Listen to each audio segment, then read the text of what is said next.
Attention Insane Asylum. Ready to score some epic Dr. Greenthumb show prizes? Chat enters you into a giveaway for a free gift. And the more you give, the bigger the rewards. Check this out. Send a $20 super chat, and we'll hook you up with the sticker pack or pins. Drop a $50 super chat, and you'll snag a t-shirt or a hat so you can rep BREALTV in style. But if you're feeling bold, hit us with the $100 super chat, and we'll send you a mystery box loaded with over $200 worth of awesome surprises. Don't miss your chance to win. Send your super chat now, and let's get this party fucking started. Let's go.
Attention Insane Asylum.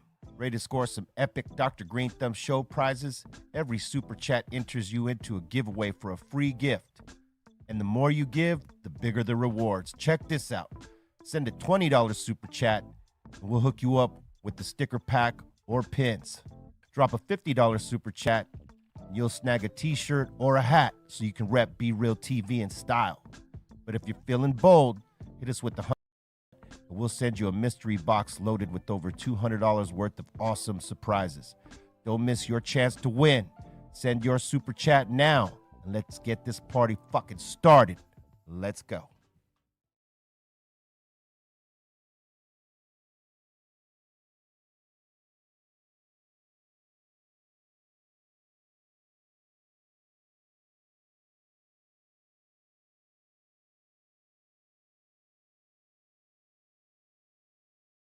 Thanks to an extra layer of tobacco leaf. Hits better thanks to those 2 layers of leaf being all natural. Does it get any better? To be blunt, yes it does. Al Capone wraps are also easy to roll with a self-stick strip. Oh, and did we mention? Our premium wraps come in 3 great flavors: original, cognac, and rum. If you want a great smoke, you need a great natural leaf wrap. Slow burn, hits better.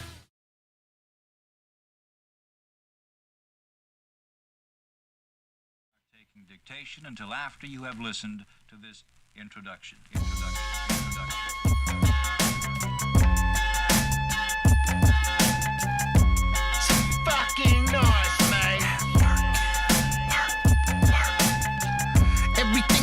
killers on the other side of hard. You want it easy, leasy, tell them they can pray to God. And even God would think, goddamn, that's kinda odd. What kind of facade are you running? Another fucking fraud.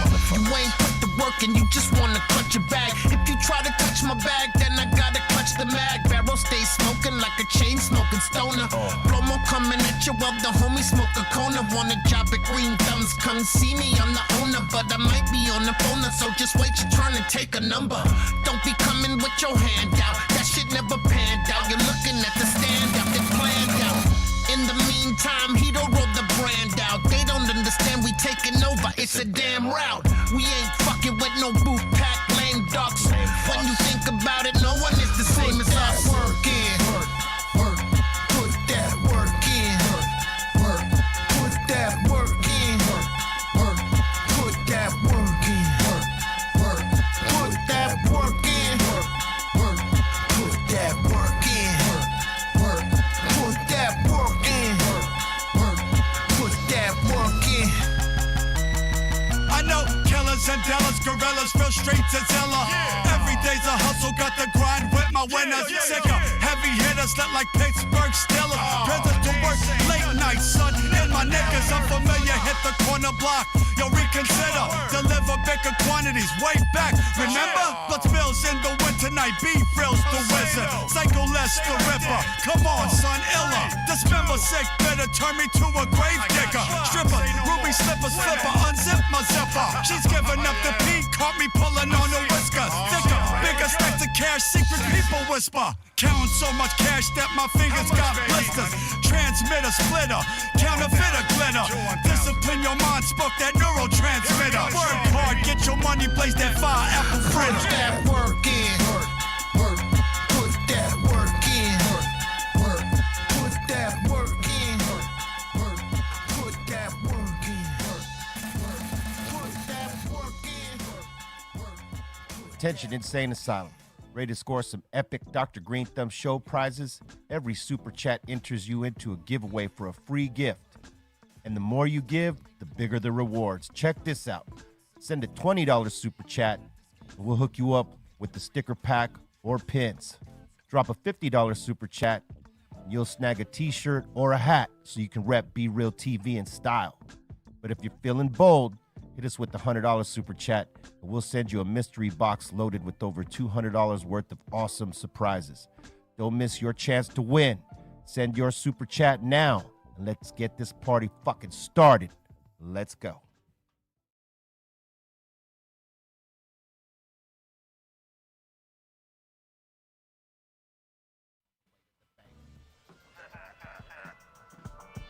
Yeah, we laughing all the way to the bank.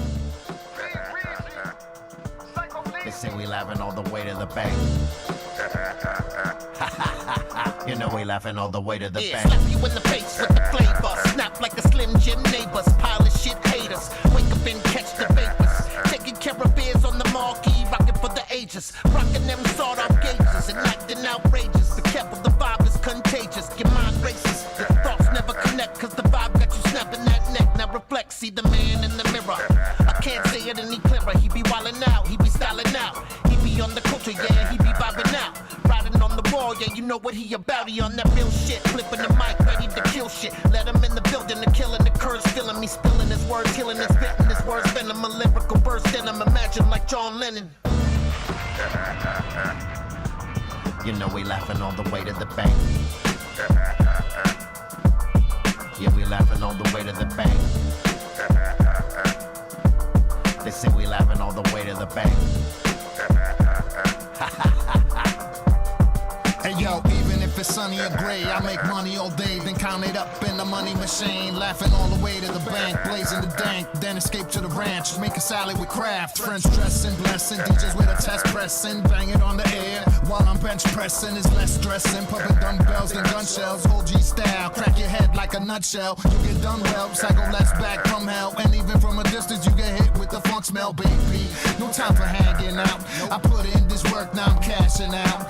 Popping champagne with my campaign, smoking insane till I'm stone crazy in the membrane. While you're on the M train, looking crazy, man. You should be doing stand up cause you making me laugh, cocksucker. You know we laughing all the way to the bank. laughing all the way to the bank. They say we laughing all the way to the bank.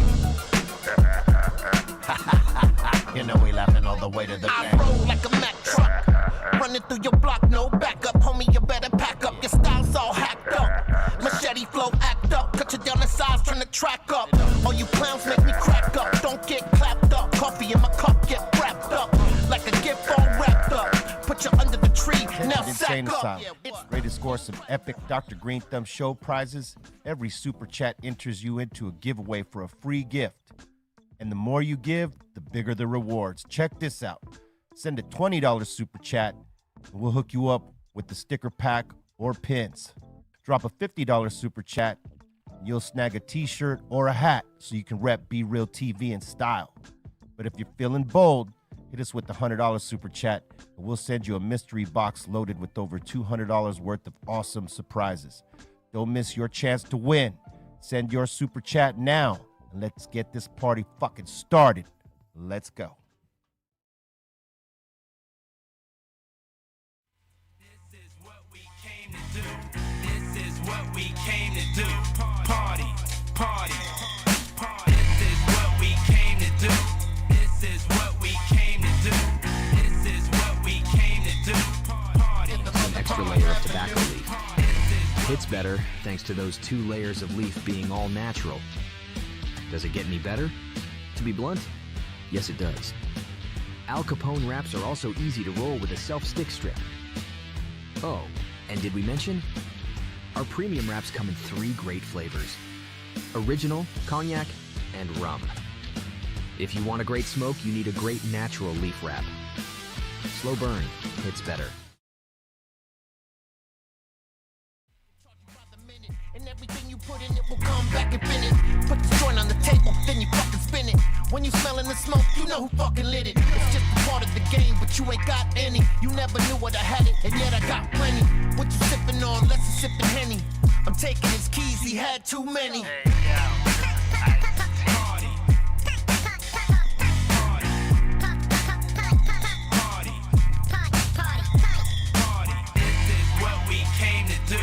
This is what we came to do. This is what we came to do. Party, party, party. This is what we came to do. This is what we came to do. This is what we came to do. Party, party. Yeah, we here. Now they turning up, smoking all kind of stuff we can't burn. Attention, Insane Asylum. Ready to score some epic Dr. Greenthumb show prizes? Every super chat enters you into a giveaway for a free gift. And the more you give, the bigger the rewards. Check this out. Send a $20 super chat, and we'll hook you up with the sticker pack or pins. Drop a $50 super chat, and you'll snag a t-shirt or a hat so you can rep BREALTV in style.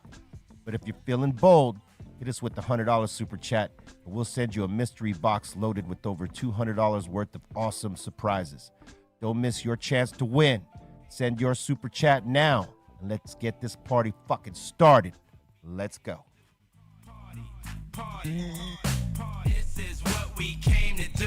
This is what we came to do. That's right. This is what we came to do. Party, party.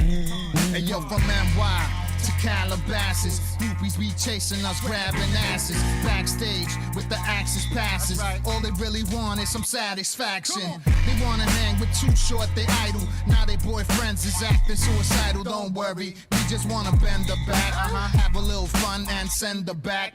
Pop a few bottles, celebrate the LP. She like working out and eating healthy.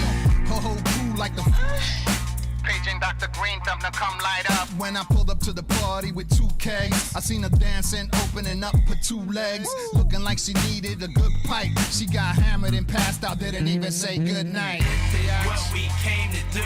This is what we came to do. This is what we came to do. Party, party, party. This is what we came to do. This is what we came to do. This is what we came to do. Party, party, party. This is what we came to do. It's a party, this is baby. what we came to do. This is what we came to do. You know how we do. This is what we came to do. This is what we came to do. This is what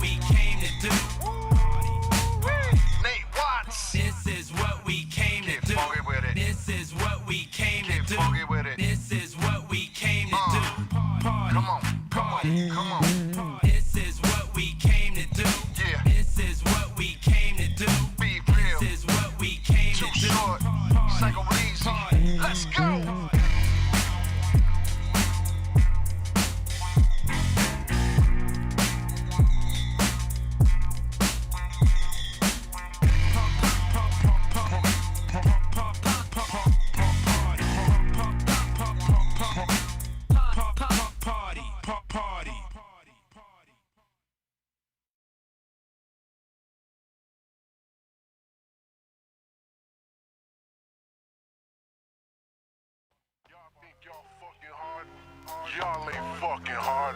AOB, drop that shit. I'm done with all the lip service. What's your purpose? Can't curse. I don't hear anything you say cause you're worthless. You ain't got no love, we see it on the surface. What's wrong seeing me Attention, making insane moves aside. makes you nervous? Ready to score some What a epic damn Dr. shame, took Greenthumb it to show the heart and the prizes. brain. Every super chat enters you into a giveaway for a free gift. And the more you give, the bigger the rewards. Check this out. Send a $20 super chat, and we'll hook you up with the sticker pack or pins. Drop a $50 super chat, and you'll snag a t-shirt or a hat so you can rep BREALTV in style. But if you're feeling bold, hit us with the $100 super chat, and we'll send you a mystery box loaded with over $200 worth of awesome surprises. Don't miss your chance to win. Send your super chat now, and let's get this party fucking started. Let's go.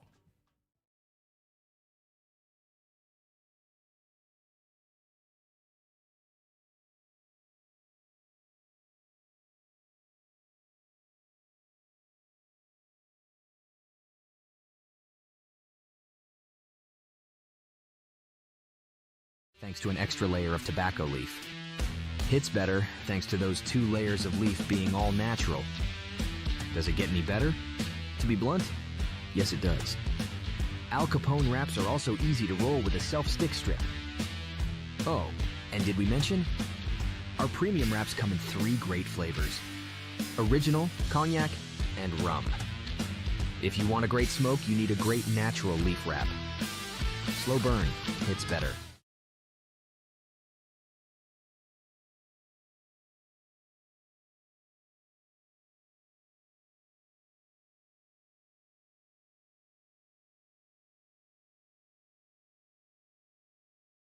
Attention, Insane Asylum. Ready to score some epic Dr. Greenthumb show prizes? Every super chat enters you into a giveaway for a free gift. And the more you give, the bigger the rewards. Check this out. Send a $20 super chat, and we'll hook you up with the sticker pack or pins. Drop a $50 super chat, and you'll snag a t-shirt or a hat so you can rep BREALTV in style. But if you're feeling bold, hit us with the $100 super chat, and we'll send you a mystery box loaded with over $200 worth of awesome surprises. Don't miss your chance to win. Send your super chat now, and let's get this party fucking started. Let's go. Please do not start taking dictation until after you have listened to this introduction. Attention, Insane Asylum. Ready to score some epic Dr. Greenthumb show prizes? Every super chat enters you into a giveaway for a free gift. And the more you give, the bigger the rewards. Check this out. Send a $20 super chat, and we'll hook you up with the sticker pack or pins. Drop a $50 super chat, and you'll snag a t-shirt or a hat so you can rep BREALTV in style. But if you're feeling bold, hit us with the $100 super chat, and we'll send you a mystery box loaded with over $200 worth of awesome surprises. Don't miss your chance to win. Send your super chat now, and let's get this party fucking started. Let's go.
Disclaimer. This video, like all videos featured on this channel, is definitely intended for mature audiences. This video is likely to contain profane language. Content is inappropriate for minors. Video is not for kids.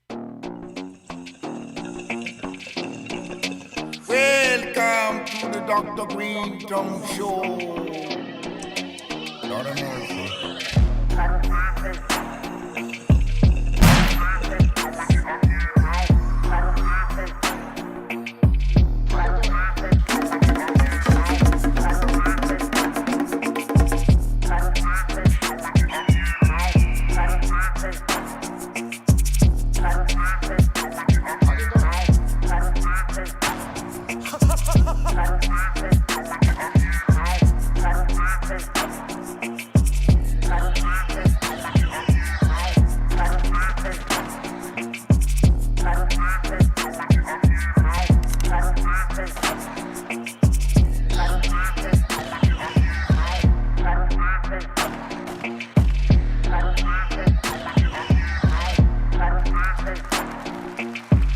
Welcome to the Dr. Greenthumb Show live on Twitch, Discord, YouTube, X, and the home site, www.BREALTV. What it do? Welcome to it. We got a special guest today, so I'm going to go out of order. C minus, we got back in the building. Snow, the product up in here. I didn't know I was going first. Yes. What's good? Sorry. Glad to be back. Glad to be back. Word up. We have DJ C minus, Mr. Goodlight in the house. Happy Thursday. We got the illustrious Son Doobie. Yo, what's good? We got the Treehouse crew, Bolton, Blombo, Bra, and the Dominator. Yo, what up? We're good. We're doing good. Word up. I want to say this off top, Snow. You've always been one of my favorite MCs, not just female MCs. I'm talking just period as an MC, bar dropper, stylist. The first time I heard you drop, I was like, got to do something with her. We got to do something. And eventually it happened. Yeah. It was on, I think Scoop DeVille produced the first thing we might have done, right? I think it was All Black Everything or something like that. Yeah. But I mean, we're due for something. I mean, it was a long time ago that I came to your show as well, and now we're back. But no, that's a huge compliment coming from you, obviously. So thank you. Yeah. Thank you for saying that. Yeah, no. And stock just went up, y'all. No, and from that time to now, I mean, just the progression has been crazy because you were already like badass back then. Like I was like totally impressed. I was like, shit, we got to get her. And yeah, I mean, like when I heard her verse, I was like, oh hell yeah, this is what I'm talking about. Like bar work like this, and yeah, it just I became a fan in that moment and followed what you were doing from that time to now. And then when you went into the Spanish shit and started slaying that, I was like, okay, she's doing what she's supposed to do. Hey, no, thank you so much. And as an independent artist, it's always a thing. It's always a grind. But I'm very happy to have navigated all of these worlds. Male dominated. Being Mexican, being daughter of immigrants, like everything that being queer, like all these things that sometimes can be seen as something negative from some people's point of view are also just communities I represent. And I think, holding my responsibility and doing what I've been doing, I'm proud of myself. I'm happy with what I've done. So and you should be. And you've created a base of fans to get down with you and support. Yeah. And that's everything. I mean, that's what any artist tries to do, like win over fans that activate to whatever you're doing. And it's crazy because you've been able to do that, independently coming from, I mean, you did have a major deal at one point. Yeah. Right? Yeah. Well, no, at first I was doing it all by myself. Then I got signed to an independent label who told me that they were going to be my friends and my family and they were going to have my back. Got fucked over on that. Never got paid for any of that. And then from there, they weren't going to let me go. Oh, they were trying to shelf you. But offers were coming in for me, so I was just like, "Yo, take some money from this and let me go." Blah blah. Eventually, they got their bread for sure. Off of having me, I think for probably 5 months total, and I think I was a good return on investment. Yeah. But they let me go to the label, so that's why a lot of people think oh, that major fucked you over or whatever, and I'm like, dude, I was already, you know what I'm saying? So to me, it was like it was either them or them. But at least over here, I was able to do something, and I got signed here when I was pregnant. So by the time I had the baby and I was with Atlantic, I just did what I had to do as a now new mom and having to provide. Yeah. You know, but I'm glad that I went independent. I'm glad that one big thing that I'm glad that Atlantic always did do was they allowed me to carve out what I had for my brother and my cousin and my family. Yeah. Like, so I had an independent, you know, like merch and touring and stuff like that. So I was able to always keep that going before finally officially leaving and, you know, continuing to go about my way. Yeah, I mean, they actually, you know, helped you out of the situation with the people you didn't want to be with anymore. With people who, and this goes to all you independent artists out there, especially if you're women, like, just know, like, people will sweet talk you and be like, don't go major, go indie. Sometimes some indie people will fuck you over real bad, you know? 100. They use that emotional shit to make you feel like they got your back, and they really don't. So at the end of the day, just be careful people you have around you, because this industry is full of snakes everywhere. Yes, a bunch of full of shit people. Absolutely. Absolutely. They will sell you the world. Yep. Yeah. And give you a speck of dirt. Yeah. This is the world here, right here. This little speck. You didn't think I was going to give you everything, did you? Right. That's not what I said. And you're like, what, bitch, that's exactly what you said. I have it on video. Yeah. Yeah. Right? That's why it's important to paper up deals and shit and have like good representation so that fuck faces like that don't take advantage of you. But because the game is so expensive, like you're investing in yourself, and if you don't have that kind of fucking budget to actually hire attorneys or managers to like be the representation to have your back, you end up, a lot of people end up signing deals that they really don't know what's in them. Yeah. Because they don't know how to read it or. No, and you know what? I'm going to tell you the truth. My deal with them was pretty short. It was 1 page. It was like, it's there. They just didn't pay up. And now to sue them, it's just going to cost me more money. Cost you money, I just move forward. But as far as me having the paperwork's there. I know what I'm owed. Yeah. But I just was like, you know, I even talked to my attorney and she was just like, look, you're going to put all this money into this and maybe they have it, maybe they don't. They already spent it, or. You're going to spend more money trying to squeeze the money they don't got. Yeah. So I moved on and I make more music. And to me, like sometimes putting your energy into new stuff is just way better than trying to argue and fight with the past. Yeah, it's great that they were able to just fucking let go and let you do your thing so that there was none of that extra shit that does happen. Because a lot of people sign deals that they don't know what it entails. Yeah. And they end up getting shelved or, you know, and and they'll do it to you. Even, you know, majors, independents, you know, if you don't check the paperwork or have some paperwork. Yep. Because some people even do deals without the shit. That trips me the fuck out. Yeah. They don't have nothing, you know, like. I'll be real. I've had some situations where I don't have paperwork and like it's on me to like, you know, pay or whatever. And it's been fine. Yeah. It also just depends on, you know, like who you're dealing with or whatever. Because like, you know, a lot of people tell you don't do business with family. I mean, I only have done business with like my brother and my cousin. Like that's who really helped me build my whole career. And me, I've always, you know what I mean? I make sure that what I said, I do, but it is few and far between the people that are like that in this industry. So absolutely, you do got to be careful, you know. But I don't know, man. I think at this point, on just some life shit, thank God things have gone well, and I've, you know, thanks to therapy and fun and what I've been able to do with my career, I think life is pretty good, you know. And doing what works for you, you know what I mean? Like not working against yourself. And like taking the stances that you've taken, you know what I mean? Yeah. That's all important. You know, a lot of people cave into the shit. Yeah. You know, and they have a horrible experience in doing something that they actually love. Yeah. But they don't love it as much because of the experience. Like, you know, talented people like pack it in because of horrible experiences in the music industry, unfortunately. Yeah. And they'll do it for fun or you know, hobby, but they won't take it serious as maybe they once did. Yeah. Yeah. Yeah, and I think, you know, what's crazy is sometimes people talk about like, because like I was saying, well, I got signed when I was pregnant. So at that point, I pretty much thought my career was done. I was ready to like not do any more music. So I was like, all right, whatever. I mean, worst case, you know, whatever they do with my music, I don't care.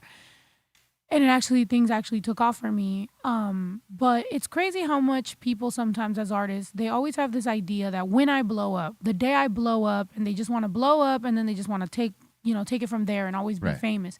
But then when you're really in this shit and you realize how much it requires to be on top at all times and leaving your kids, leaving your family, being out all the time, working, constantly on the phone, constantly interviews, you start to value your life as well. And you're like, okay, well, maybe I won't be so famous, but I'll be able to at least live a life that serves me and that makes me happy. Because there's a lot of people that to be on top, you gotta kind of say goodbye to all your personal life, you know. And I don't know. Yeah, it's a sacrifice. Yeah. But sometimes you think of your life and you're like, do I really want to sacrifice my entire damn life for that? Or do I just want to make music how I want and do my thing at my own pace and my fans love me and I share my personal experience, but I don't want to be that busy all the time. I got a kid. Yeah. I mean, yeah, because sometimes the responsibilities when you blow up, I mean, you got to show up. And if you don't, it sort of takes away from all that. It like kills your momentum and shit like that. So it's a sacrifice. To put it bluntly, you know, to be away from your family, friends, the environment you feel the most comfortable in. Yeah. And if you're a person that loves to be creative all the time, it takes you away from that time unless you're going to try to be creative on the road with all the distractions that happen there. Yeah. Which is not easy. I mean, I remember we used to try and take studios on our tours because we'd be gone for like 8 weeks at a time. And, you know, Muggs wanted to like work and not be stagnant. Like while the juices were flowing, you want to keep things moving, right? But then you're on tour and all this shit's happening and you can't find time to get in that studio. Yeah. I take my studio every tour and every time maybe I record 2 songs. Yeah.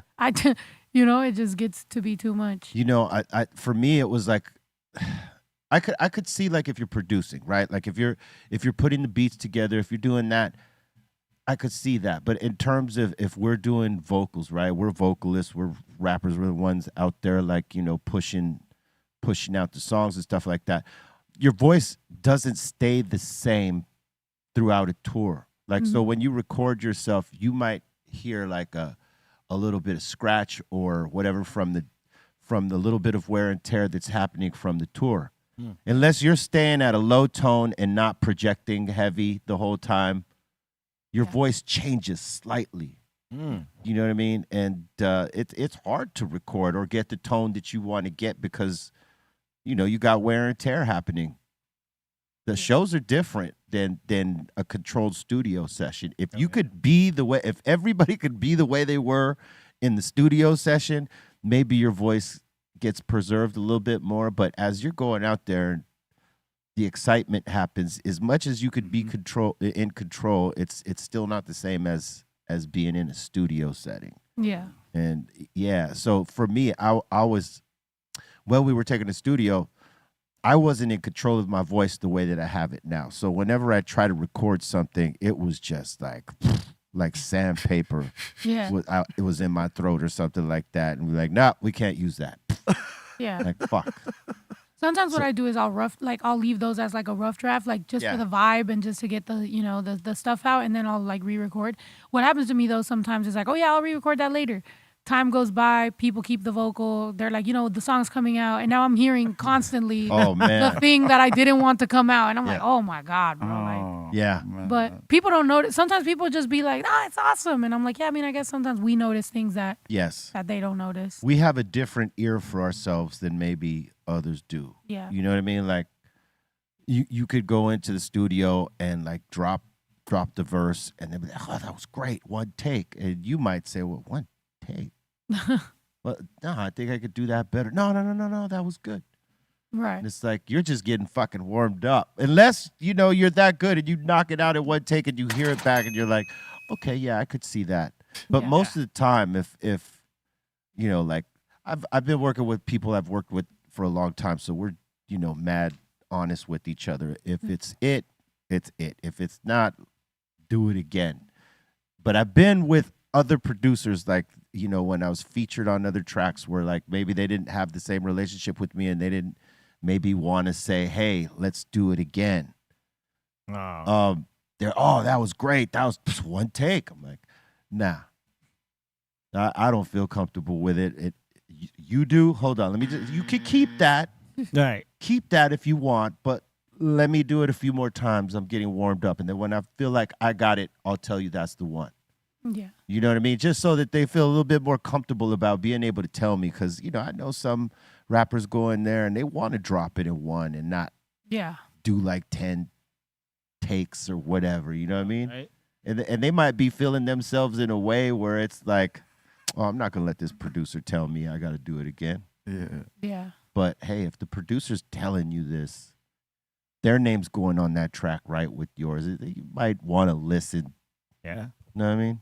Yeah. I've never had that problem with producers. Like if you give me direction, I'm gonna try it. I'm not gonna disagree with you unless I think that direction is completely fucking stupid.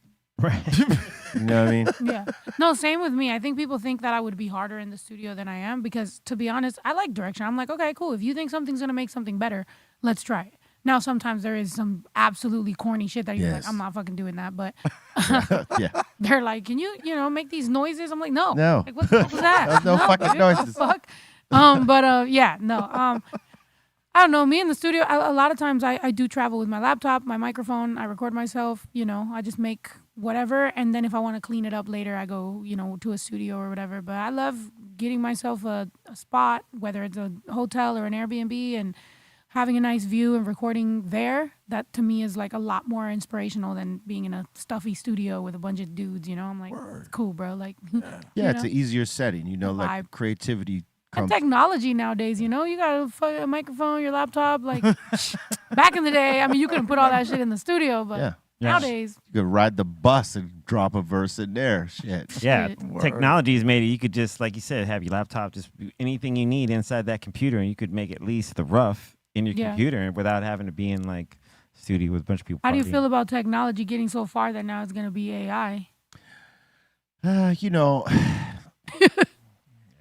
Positive and negatives from it, because a bunch of cool shit will spring out from it, but a bunch of dangerous shit will also pop up from it. So like when you see like people like doing like creating programs with you in them, you know what I mean? Like that's a problem.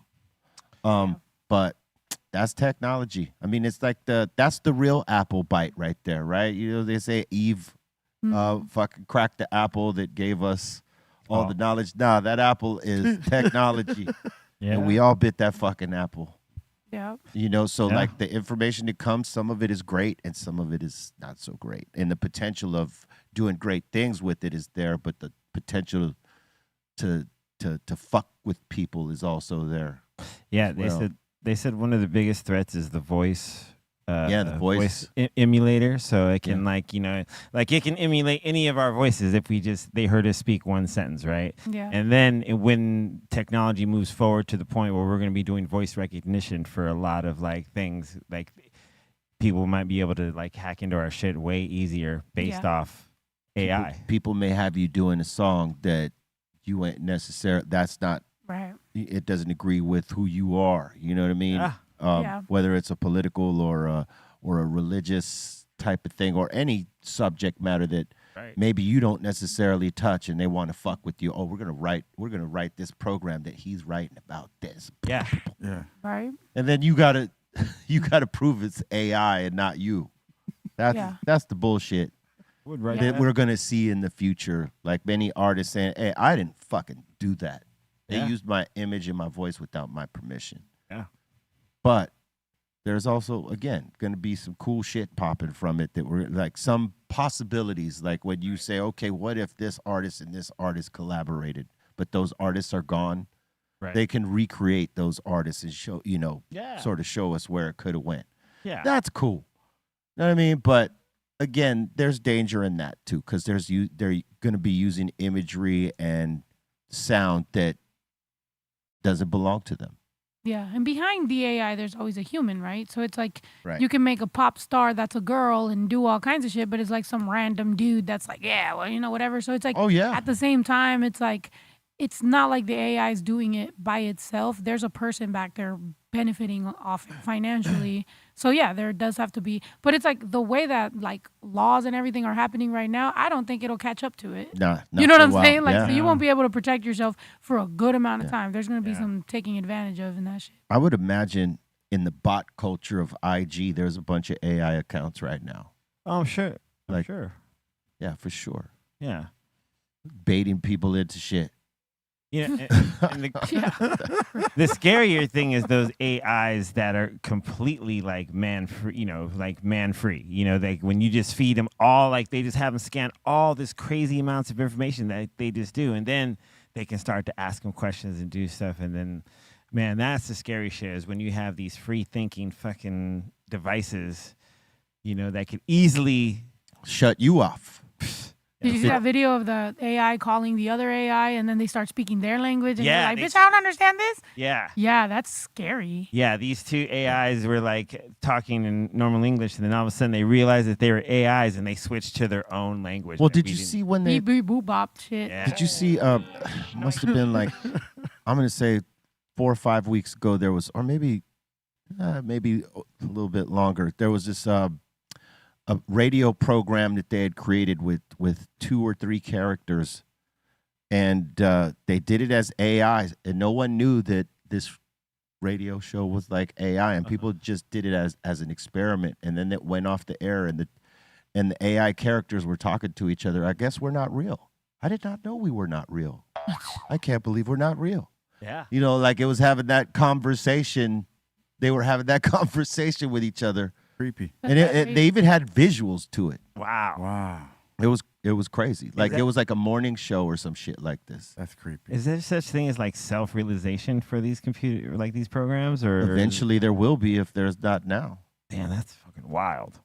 And that would be a big problem. There it goes. Man. Polish radio station abandons use of AI presenters.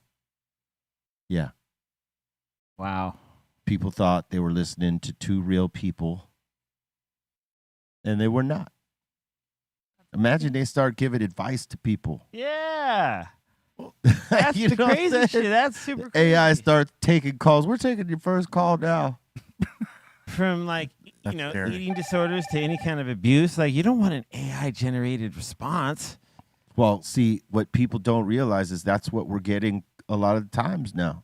That sucks. You know what I mean? Like, for I instance. mean, I don't know. Do you? Maybe you do. 'Cause Well- sometimes you're getting a man-made response and the man's an idiot. Well, yeah, that too. Yeah. That's not wrong either. But I'm saying on like platforms like the ones we all deal with, right? Most of that shit, when you get like violations, it's going through a program. It ain't. Yeah.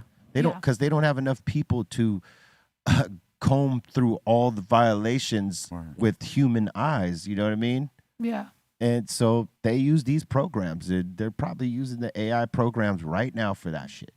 No, they are, because I would always get blocked on TikTok for talking about myself, and like because obviously the word lesbian is like super bad on TikTok, like you can't say it. Really? So it's like my account will be blocked for like 2 weeks from going live, and I literally am just talking about myself, but because AI is just reading certain words as bad, Right. I was saying how like that's kind of messed up because a lot of people obviously like pander to certain communities or whatever, and it's like, but when you talk about yourself, they see it as bad, so they immediately ban you, which is like, isn't this the whole thing we're fucking talking about? You would think that it's intelligence, right? And it could decipher the context, whether you're using it derogatory or you're talking about the self. Right. Right?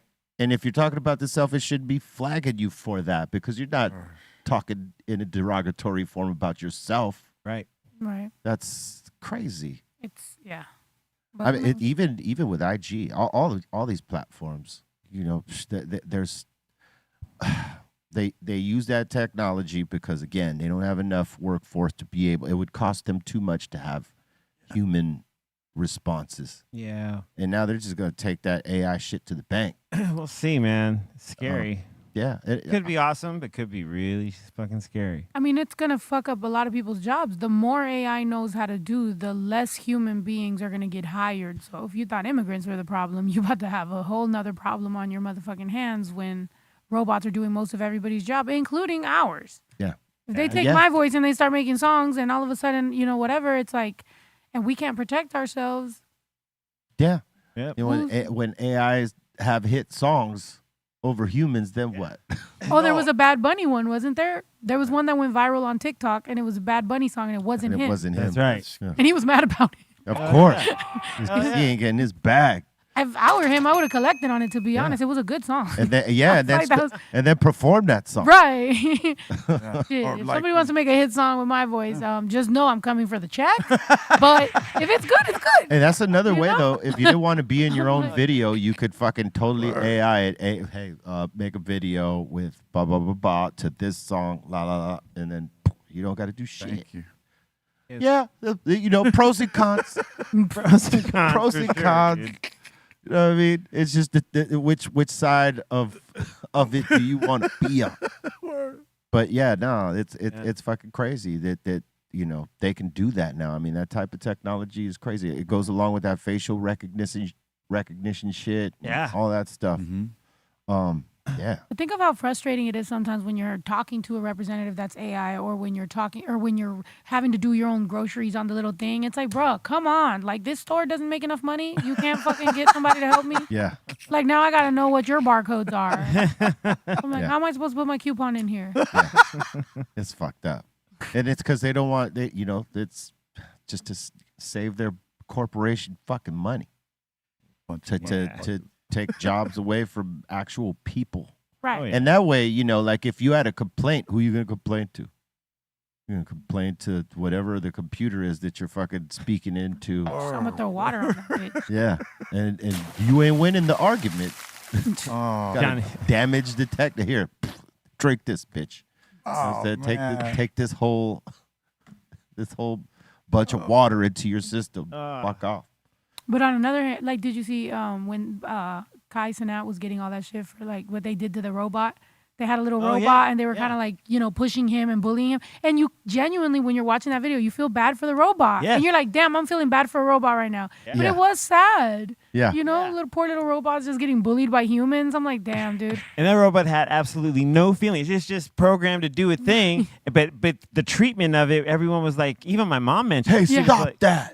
My mom was like, "Did you see that guy beating up on that robot?" I was like, "What?" And then I went and looked. I was like, "It does look, sad. You get sad watching It's a fucking robot. But it's I mean, it's a little itty bitty robot. But it also shows you what humans will do. Like, you could have done anything with that robot, and you chose to bully it. And then when his dad comes, right, right, ends the world like When- RoboCop. when- Now we're gonna fuck him. Yeah, when Big Robot comes and says, "You fuck with my son." Not who am I thinking? I'm thinking of, wait, what's Arnold Schwarzenegger? Is this what you're one? talking about? Running Man or Terminator? No, not Okay. that. Oh, you want to Yeah. show that? You saw this one happen. That's the one that's coming back after the little one got bullied. Yeah, that's after the Yeah. little one. That's the little one's father. Oh, that. No, Kai Cenat. Okay. Cause yeah, you know, you wouldn't be doing that shit to these other robots. No. Those who does the voiceovers on them? Our homie, what's homie's name? The fuck, I can't remember right now. But there's these fucking robots that they've been doing R&D with, and you know, Is it Blake Weber? Blake Weber. That's right. Oh yeah. Oh, his voiceover. Yeah, you ain't pushing those robots around or bullying the No. robots that he does the voiceovers for. Have you ever seen that shit? Oh my God, this shit is hilarious. Yeah. See if you could run one of his clips, and we'll just, you know, we'll edit at the end of the show. But like, so they do a bunch of robot these R&D on these robots, like trying to knock them off balance, because they could be built for combat or industrial work. Yeah. Right? And he does the voiceover of the people talking to the robots or the robot's response. It's hilarious. But here, no, this ain't it. These are the No? small robots. Talking about the bigger ones. Here, I gotta find that. Yeah, you gotta find them. Anyway, these are fucking big ass robots. They're about probably this our height, maybe, maybe Like six, maybe 6'2". just under 6 feet.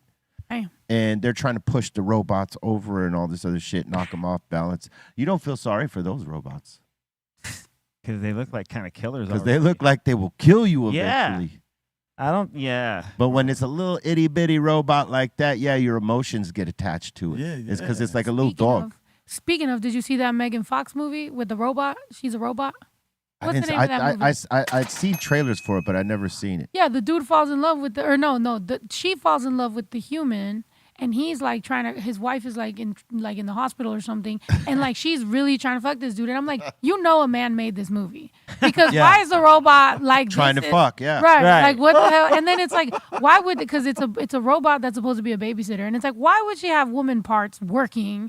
And like, how does the robot know? You know what I'm saying? I'm like, How does the fuck bot fall in love? right. Bot. Some dude just, and I'm like, why wasn't there male versions for that, you know, for the ladies or Right. something? Absolutely, in all fairness. That's going to be Or dudes in a writing room like, and then it wants to fuck the dude. Yeah, and it's Megan. It's yeah, Megan. right. Could have been So it's like more Senora Dolores or something. But no. They would have been running out the house. Then he would have been Arnold Schwarzenegger. Yeah. Yeah. Let's put it in perspective. Damn. Oh man, how about the dumbass that tried to light that car on fire last night, and he caught fire. You see him? Oh no, I have not seen Oh man, yeah. I don't know if it's like an ex-girlfriend or the new guy she's fucking, or he was just crazy. He tried to light this car on fire. I think it was a Tesla maybe, and he lights it, and he's not far away enough, and he's got like gas vapors on him. He runs off like he's Johnny Blaze. Yeah. Like he jumps the fence. You see him on fire too. He's taking And here we are. So he just lit it, and he's on fire. He hops the fence. You see him on fire. It's like, ah! And he's still running. Yeah. Oh man. I mean, he should have stopped, drop, and rolled when he got on the other side of that fence. Right. He kept running, shoes ablaze, arms ablaze. Damn, why you want to light a car on fire though? But No, he was way too close for that. look Yeah, at it's the way too explosion and the closeness, like she said, how close he is, man. He probably threw a cocktail, and he was too close, and it splashed back on him. Dumbass of the day. Can you imagine if he would have got blinded, or he would have, or it would have went in, like the flames would have been engulfed in his, you know, whatever mouth. Yeah, you know, yeah, whatever opening, yeah, in his body, man. What if he was a full bearded motherfucker and his beard just was crisp? Hella flammable. Yo, remember the Terminator when he got scorched with that fire, man? Yeah. He just running down the street, just scorched. Just his hair is just, yeah. I'm just saying, no eyebrows or anything, you know, just.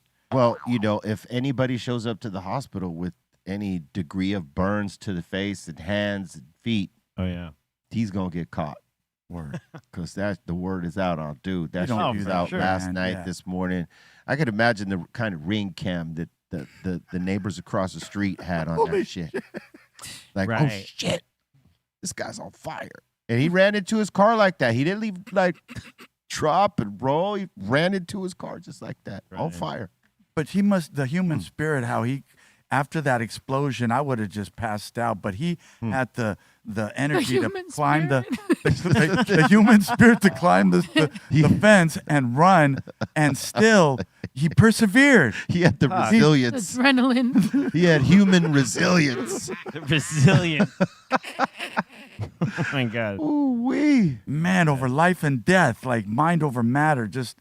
Now I need to know the backstory because I'm like, what the fuck? Yeah, Like, people what are. Why did he say? Yeah, you know why? what I mean? People are doing dumb shit these days. I mean, like, cause yeah, that's the thing. Nobody knows if it was like a dude with mental issues or someone trying to pay somebody back or banging his Yeah, because that was lady. super direct. yeah, it is. Just that car. Yeah, not it was both of just them. that car. He That was must in have the been front lawn. hurting his girl badly to be, you know, I mean, for someone to do that to someone's car, man, you got to be putting in work on his lady or something. I mean, it doesn't have to be that. It could be over money. Okay.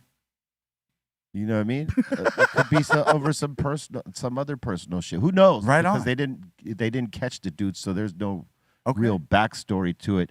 And I'm sure that the person whose car got lit on fire ain't gonna say if, oh yeah, I was banging out his lady and he's like fucking mad at me, so he lit my car on fire, or I owe him a bunch of money. Right. You'll probably find it on TikTok. It'll be a story time. Some people be like, so somebody lit my car on fire, and you'll get all the fucking details. There you go. Nowadays, people can't do something without, or can't go through something without. Word. Well, because you know what? Thank you. People realize they could become famous overnight Yeah. with the right story. And Yeah. that is just the right story right there. They came and blew up my fucking car last night. Jumped over the fence on fire. Here goes my car. Boom, all crispy and shit. Yeah, but yeah, we need some background to that story because absolutely we do. Because that was just random as fuck. It's not like he was rolling on and just lighting a bunch of cars on fire. It was that one. When you see it in that movie, like No Country for Old Men, right? And the dude's just trying to deflect the attention, and you see this guy do it. You really know the difference, man, when you see reality, because you never know, man, how far those fumes are gonna go or how strong they are. And once you light that flame, word, I mean, son, you're gonna feel, yeah. You have to know when you're dealing with that shit, you got to be as far from it as possible, because if any of it splashes back while it's on fire, yes, that human resilience will kick in. Your human resilience better kick in. God damn it! If you get any on that long sleeve you're wearing while setting that shit off, like it's gonna come back to bite you. Oh yeah. Don't be wearing nothing flammable neither. No. God damn it. No. Yeah, I don't think homie thought that out all the way through. That was. I don't think probably so one of the either. Stupidest fucking thing Clearly. ever. Hey, Doobie, grab that water right there, Doobie. And pass it over. Word up. Thank you. So, who are some of your favorite producers to work with, or do you ever do everything in house, like with your squad? For the most part, I do most things in house. Obviously, I like to be in like Mexico and like different places, so like I'll link up with like producers from like other places. It's really just a vibe thing, which is I don't know, I just like to vibe. So I either get beats from my in-house people, or I'll go on the internet and find new producers, or sometimes I'll just tap in with somebody random. It just really is about how I'm feeling, because how sometimes like you're in the studio and you're feeling a particular way, and if you're limited to whatever that producer has, like right, that's it. Like you don't get what you want. And to me, it's more about like what type of music I want to make in that moment. Yeah. And what producer can snap into that, right? Yeah, my boy Pumbaa, he's been with me since the beginning, so I always give him kind of like first dibs. Like I'll be like, hey, I want to make something like this. But if he's like, yo, I tried, I don't know exactly what you're trying to. Sometimes I'll start a beat, like I'll make like a loop or something, or like I'll try to start something, and then I kind of get other people to kind of join in with me and co-produce. But it's whatever, man. I'm like really, considering I think what people think of me as, I'm actually really like go with the flow person. Is there a list of producers you want to work with? Like if a people wish want to list? work with me, I don't, not. If people want to work with me, I'm down. I don't necessarily have like a wish list. And some producers, I think artists and producers and people in this industry, like sometimes you hold them to a really high standard, and you're like, oh, I can't wait to meet this person. Then they're an asshole, so I kind of try not to not to focus on that too much. Yeah. I like people who are hungry, people who really are with the vibes, and people who understand the message and where I'm going. Word. At the end of the day, it's not about a hit record for me anymore. It's not about, like going pop anymore. It's about the message and what I'm leaving behind. When I retire or when I quit or when I, die or something, like people want to remember. If people were to say, who was Snow the product to this music industry, I think people will have a concise, idea. Absolutely. Because the music stands up, like straight up. You don't do what a lot of others in your position like would do to get like fame and in a pop position. Yeah, you know what I mean, because you see this industry exploit women like a motherfucker, most especially these days. I mean, you got women up there that don't really rap that great. Yeah. That are getting all this fucking light. Mm-hmm. Yeah. When women like yourself that actually got the bars and the talent and the good music should get those flowers and those opportunities. It's crazy how it's flipped like that. Yeah. But then I mean, there's also but here's the thing though, your music is going to stand a lot longer than any of those will. Yeah. That shit will be remembered because it's actually great music and bars you're dropping that means something. It's not like a lot of this fucking gibberish that you're hearing about celebratory shit of nothing. Yeah. Oh, yeah. You know what I mean? You're actually, talking about things with substance. Yeah. And there's been, there's times when there's time to have fun and not, party, whatever. So I'll make some songs, but in there you'll still hear a couple little lines in there that you're like, okay, bet, like, So I like it. I think, greed and people just greedy people exist in every career, every place, every, you know, business to politics to music to everything. And I think that's kind of what a lot of times makes shit not connect, even in movies or shows or like, you know, Netflix specials or whatever, anything that you have. Like, people want to make money off something without fully understanding it or really tapping in or really doing things. So what they end up doing is, for example, me. A lot of people have seen me and been like, okay, that works. Let me go make another version of her, but me make the money. You know, let me sign this like young chick, get her to do all these things, kind of look like that and kind of do this, but then I'll make the money. And it's like, dude, the thing is that everybody has their own lane. Every artist has their own place. You know what I mean? Like there's stories to be told from Latinos to the Black community to white to everything. And there's so many things that we can talk about and create and make happen that will connect with people. And when people just start making all these ripoffs of a bunch of different shit, it sucks. And then you end up with what? What is Netflix right now? If you click on the front page, is a bunch of what? Serial killers, people who have killed their wives or their girlfriends or their children. And you're like, how many times can I hear the same fucking story? Before it's like, dude, are we just celebrating some fucking random dude that killed his wife again? Like that's exactly the bullshit that we are dealing with, the cookie cutter aspect of it, where no one will take a chance to be themselves and do something original. Let me like key in on what she hit with. And then someone keys in, okay, well, let me key in what they hit with because they followed her. I'm going to follow what they did. And it makes for a fucking room of original music that goes no fucking where. It all sounds like the extension of this one thing over here. Or like that person's version of what this was, but that's not really what it was supposed to be. And then, you know, so to me, even like I've had conversations with people about like writing, because I definitely do want to eventually like tap more into like writing for like a show or like a movie or anything. And with that, sometimes when you're in those rooms, those are messy too, because you know, you try to like give an idea, or like if somebody's like, oh, what if we do this? And you kind of let them know why that kind of won't work or like why it could be better. And people's egos get involved, and then they're like, oh, I don't really want to work like that. And it's like, bro, but you're saying the same corny ass fucking story and abuela joke that we all fucking heard. Like, I'm tired of it. If I have to hear about the chancla one more fucking time in your Mexican story, it's like, dog, like tell a new fucking story. We want a new angle. We want something new. Selena, it's been 20 something years, and it's like to this day, I bet you in March or whenever this Saldivar bitch comes out, that shit, she's gonna be on Netflix. She's gonna tell the story, my side. Like, bitch, nobody wants to hear your side. As a matter of fact, I'm disappointed in our community that we haven't beat this bitch up yet. It's real. It's crazy that they're letting this bitch out. It is kind of crazy. Like, I mean, the bitch is a psycho. And they're already interviewing her. They're already, dude, I bet you producers are foaming at the fucking mouth right now for who's going to get the fucking story. Yeah, they are absolutely. It's insane. And they will not, I mean, they're all probably bidding for it right now. Netflix, Hulu, fucking, and the rest of the streaming services, they're all bidding for that shit. Like, who will make this movie and who will be in it? And, you know, we already had one.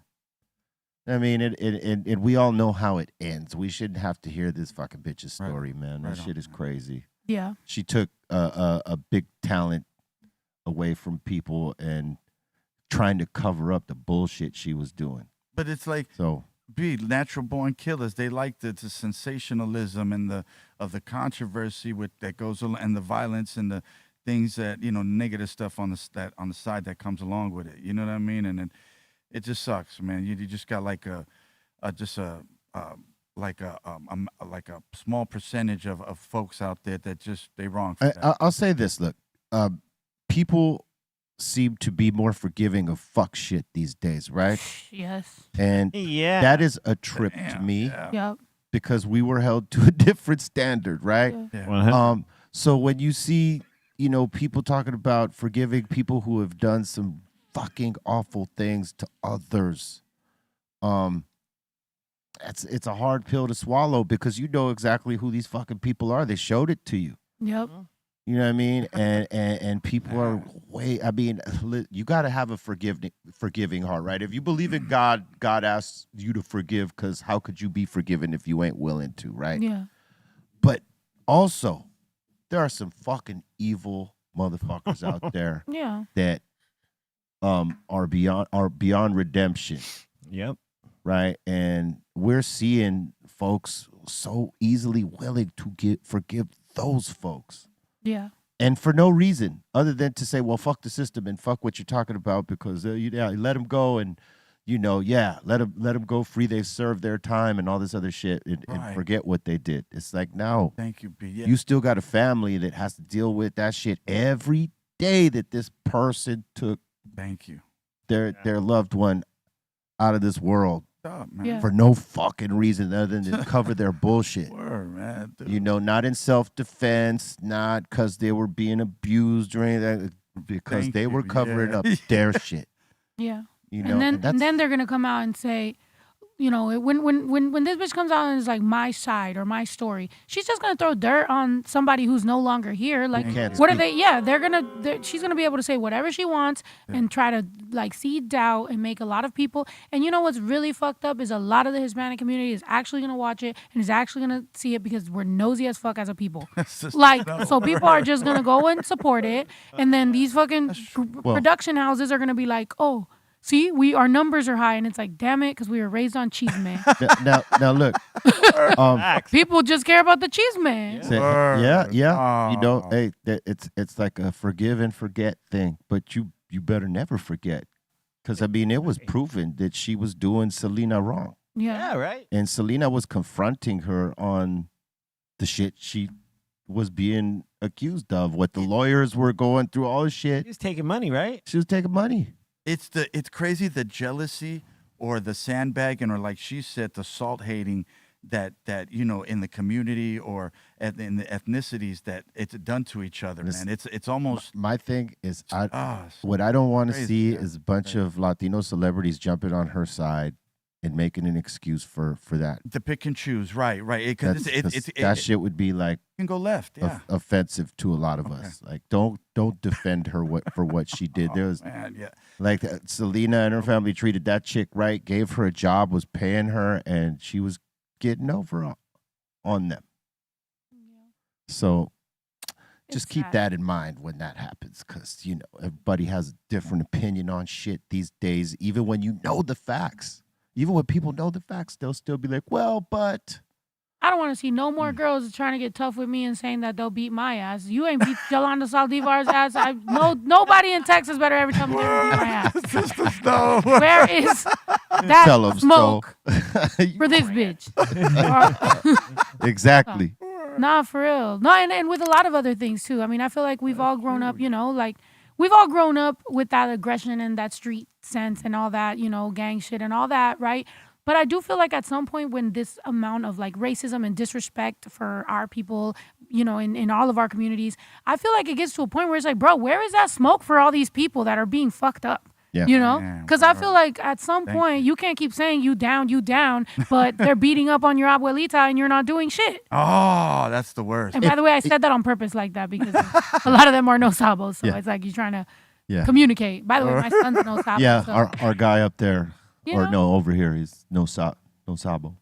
And I don't even think that there should be beef between the no sabos and the Hispanic people that do speak Spanish. I think at this point, we're so far beyond that I think at this point we need to all look at each other and be like, hey, man, I think we got a bigger fish to fry here. Yeah. Let's, oh, yeah. You know what I mean? Yeah. Common enemy number 1, 2, and 3. So. Yeah, I mean, we got to do a better job of protecting our folks. You know what I mean?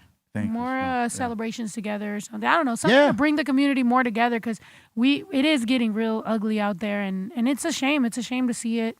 We need more work together, more celebrations together, all these things. You know what I mean? Because like that's always been the lack, right? That we don't do enough together as a community. And as a people, we don't celebrate each other enough. We'll celebrate our shit, but not necessarily each other. Yeah. The way others do. Yeah, and I think if we get into that, it, raises us up significantly. And to each other. The fact that we're all supporting one another and working together and, building these bridges and shit like that. Absolutely. We don't see enough of it. It's starting to happen here and there, but not enough. Yeah. Yeah. Yeah. But you know, hey, as long as we're out here talking about it and people are hearing about it, that sparks a conversation with others that maybe want those bridges built. Yeah. And we should. We got to be working together. Yep. There's not enough of it. But salute to those that are, you know, that are making efforts to, like, you know, communicate and celebrate each other and work together and create different opportunities in different lanes. Because a lot of times we used to stay into our own kingdoms and not fuck with each other. Yeah. And that wasn't necessarily a great time. Yeah. Now we're all like opening up, and that's awesome. I agree. Yeah. Is there any MCs you want to get with that you haven't like gone on with yet? Same as with the producers, man. I just let the vibes be the vibe. Just whatever the vibe is. Whatever the vibe is. This year, this is the first time I'm not touring. Like every year I go on tour, you know, like 32 cities, you know, go get on my bus. Go put the work in. Put the work in. But it also at some point starts to feel like, you know, as soon as you come back, already time's ticking for the next one. Like you already have the dates. You already know what's happening. So this is the first year that I was like, look, I'm still doing shows on the 15th. I'm going to be with E40 in Reno. We got a few, you know, got festivals in Mexico. We got some things going on, right? But at the same time, I'm, you know, lining some things up for more the business side, for the personal side. I went and bought some stuff in Mexico, and I like Mexico. I feel like if I was to, you know, retire, I would be in Mexico. So to me, it also was very important to show my son Mexico, Dominican Republic. I got to take him to Puerto Rico because he's Mexican, Puerto Rican, Dominican. So I'm taking him to his roots, trying to show him. He's got all kinds of Latino blood running through him. Exactly. Yeah. Trying to show him his roots and just really make sure that he's grounded and that he knows. He's 14 right now, so it's like he really has to get that knowledge in him and that pride as a you know, to grow to be a man that knows where he's from and not, you know, be confused or be, you know, whatever. So I'm there. I'm like making it very easy for him to have those conversations with me. Any questions he has, what do you want to see? What do you want to do? You know, I have good communication with his dad. Just trying to make sure that my job here as a mom is being done. And I think, you know, a lot of times we get so caught up in the rat race and in the jobs that we forget that time's ticking, man. And these kids grow up, and next thing you know, you're looking at a grown ass kid, and you're like, "Whoa!" So, you know, just time goes fast in that regard, especially when you're on tour. You get home, a lot of shit changes. Yeah. You know what I mean? So it's great that you're juggling it now, though, and not letting it drive you the way it does other artists like that. Yeah. Well, I mean, I always have. He would go on the road with me when he was a baby. Like, you know, I've always been able to. But as they become teenagers, they have their own world. You know what I'm saying? Like, he don't want to go no more. He don't want to, like, nah, you know, I think I'll stay back. And now you're like, oh, shit. Like, so I don't know. I think also I've just giving him that space for individuality, but also, like, making sure that I also tell him what he is going to do. And, you know, I don't know. Managing it all. Oh, yeah. It's a whole thing, man. I've cried. I've, you know, felt like, am I doing good? But I think, you know, I have great help from, like, his dad, and my brother is a great uncle, and, you know, my cousin as well. So just trying to, I argue with some men sometimes in these comments, and I'll be like, I'm trying to make sure my son is not that fucking guy. You know, like that fucking idiot right there cannot be my son, bro. Because if somebody brings my son, if some woman brings back my son, like, you raise that shit, I'm going to be like, oh, hell no. Right. I'm a woman's woman, so if my son's out there being a fuck ass dude, I will be the first to fucking be like, word. What are we doing? What we The way she said That's good. You know? Need more of that shit. yeah, You know what word. I'm saying? Oh, yeah, Some- that's cool, Some man. of these little dudes don't, you know. I appreciate it. Yeah, man. And their moms applaud everything they fucking do. It's like, no, you got to let your son know when he's fucking up. You got to let him know that's not going to slide. Or, you know, you got to stand on what you said. Like, what'd you say? Yes. You know? And that's it. I think lately a lot of kids are being raised with their parents are too much on social media. They're not paying attention enough. Yeah, they're in the house, but it's like, dude, have you even looked at your kids' eyes? Like, are you talking? Like, you know, have dinner with them. Like, talk to them. You know? Do you know what they're looking at on their accounts and who they're fucking with? I'm scared. You know what I mean? Like, are you invested or are you just tuned out? You know, because some people tune out because of their own shit, because of that shit. You know, they're not on game the way that they should be. Yeah, and I'm not saying I'm perfect at all. Like I get it. Nobody I know. is. But like just that little in the back of your head, you gotta have that shit on your mind. Like I gotta go double check, or like I gotta walk in his room real quick and be like, "What's up? What we doing?" Like Well, especially in what we do with music, because I mean, when their friends find out who their parents might be, like, oh, they might think that they're fast ass kids. Yeah. And like leading them to shit that is not good for them. That's why you got to be 1,000 with them. Yeah. Especially kids from musicians and stuff like that on any level. Yeah. Yeah. Oh yeah. Because of the things that people perceive that they're exposed to. Some kid might think, because your kid, because it's your kid, that he must be with the shit, so they're famous. They might, they probably party and like try to give your kid some shit. Yeah. And that's how it usually that fuck shit starts. So you got to be on it with your kids in terms of this shit and saying, hey, if somebody fucking offers you X, Y, and Z, I'm not there. You do not fuck with it. Yeah. And all the things, that's but scary, like kids don't want to be told shit, but you got to communicate to them in a way that is not necessarily preaching to them and shoving the information down their throat. It's more like a conversation. Hey, check this out. Which is why, traveling and little vacation, it's like that's when you kind of get to, it's like, okay, I'm going to give you as much as, I can, but also I'm going to like try to teach you and stuff. And it's a give and take, with your children. And at the end of the day, we don't, and that's what I tell him all the time. I've always been very clear with him. I'm like, I've never had a 14-year-old. This is my first time. I'm not telling you I know what the fuck I'm doing. I'm like, I'm telling you I've been a 14-year-old, and I'm telling you I grew up and I know the mistakes I made, and I'm trying to save you some time.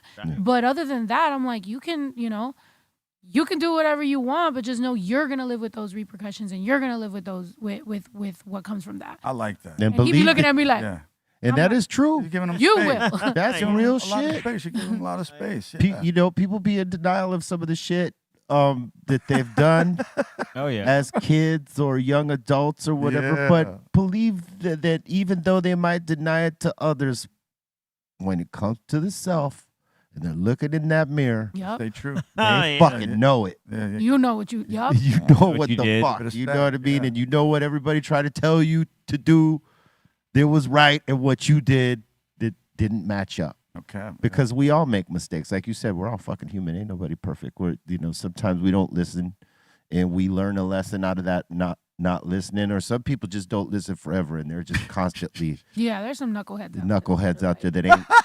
And they still think they're young. They be like, oh, I'm still young. But like, bro, you are a grown ass. Yeah. Not even kind of grown. Like, you are way too old for this bullshit. And you're still doing this shit. Time's ticket. Right. It really is, though. You hear that, motherfuckers? Grow up. All right? With that, look, if you haven't smashed that like yet, smash it. If you haven't subscribed yet, subscribe. Tell your friends. Share the show out. Let them know. And crack that all notification bell so you can get down with the content we be dropping. Dr. Greenthumb Show, Monday through Friday, 2 p.m. Pacific Standard Time, 5 Eastern on the start. But real quick, Al Capone Leaf Wraps offer 3 premium flavors, original cognac and rum, each designed to deliver a personalized smoking experience. We have these broken fingers rolled by Pedro right here. No. I would give this a 2 if we were rating it. I'm sorry, Pedro. Got a soft elastic wrap and self-adhesive strips for easy rolling. These wraps are natural, affordable choice for smokers who value authenticity. Indulge in the quality with Al Capone Leaf Wraps because real is better than perfect. And we already know this joint or this blunt was not perfect, Pedro. Damn. And he's the rolling chap. How about that? And speaking of smoking, if you haven't tried any of the Cali Blaze hash holes yet, I had one before the show. I'm pretty fucking lit from it, but in the good way, not in the non-functioning way. Salute to Cali Blaze. If you want to experience any one of these hash holes or donuts, as the Euros call them, you can go to caliblaze.net. There's a big sale on hand-rolled hash holes and pre-rolls. If you buy in bundles, you'll save a lot. Go to caliblaze.net. And for a discount, use code BREALTV on checkout, and they hooks you up. And real quick, let me drop this knowledge on you.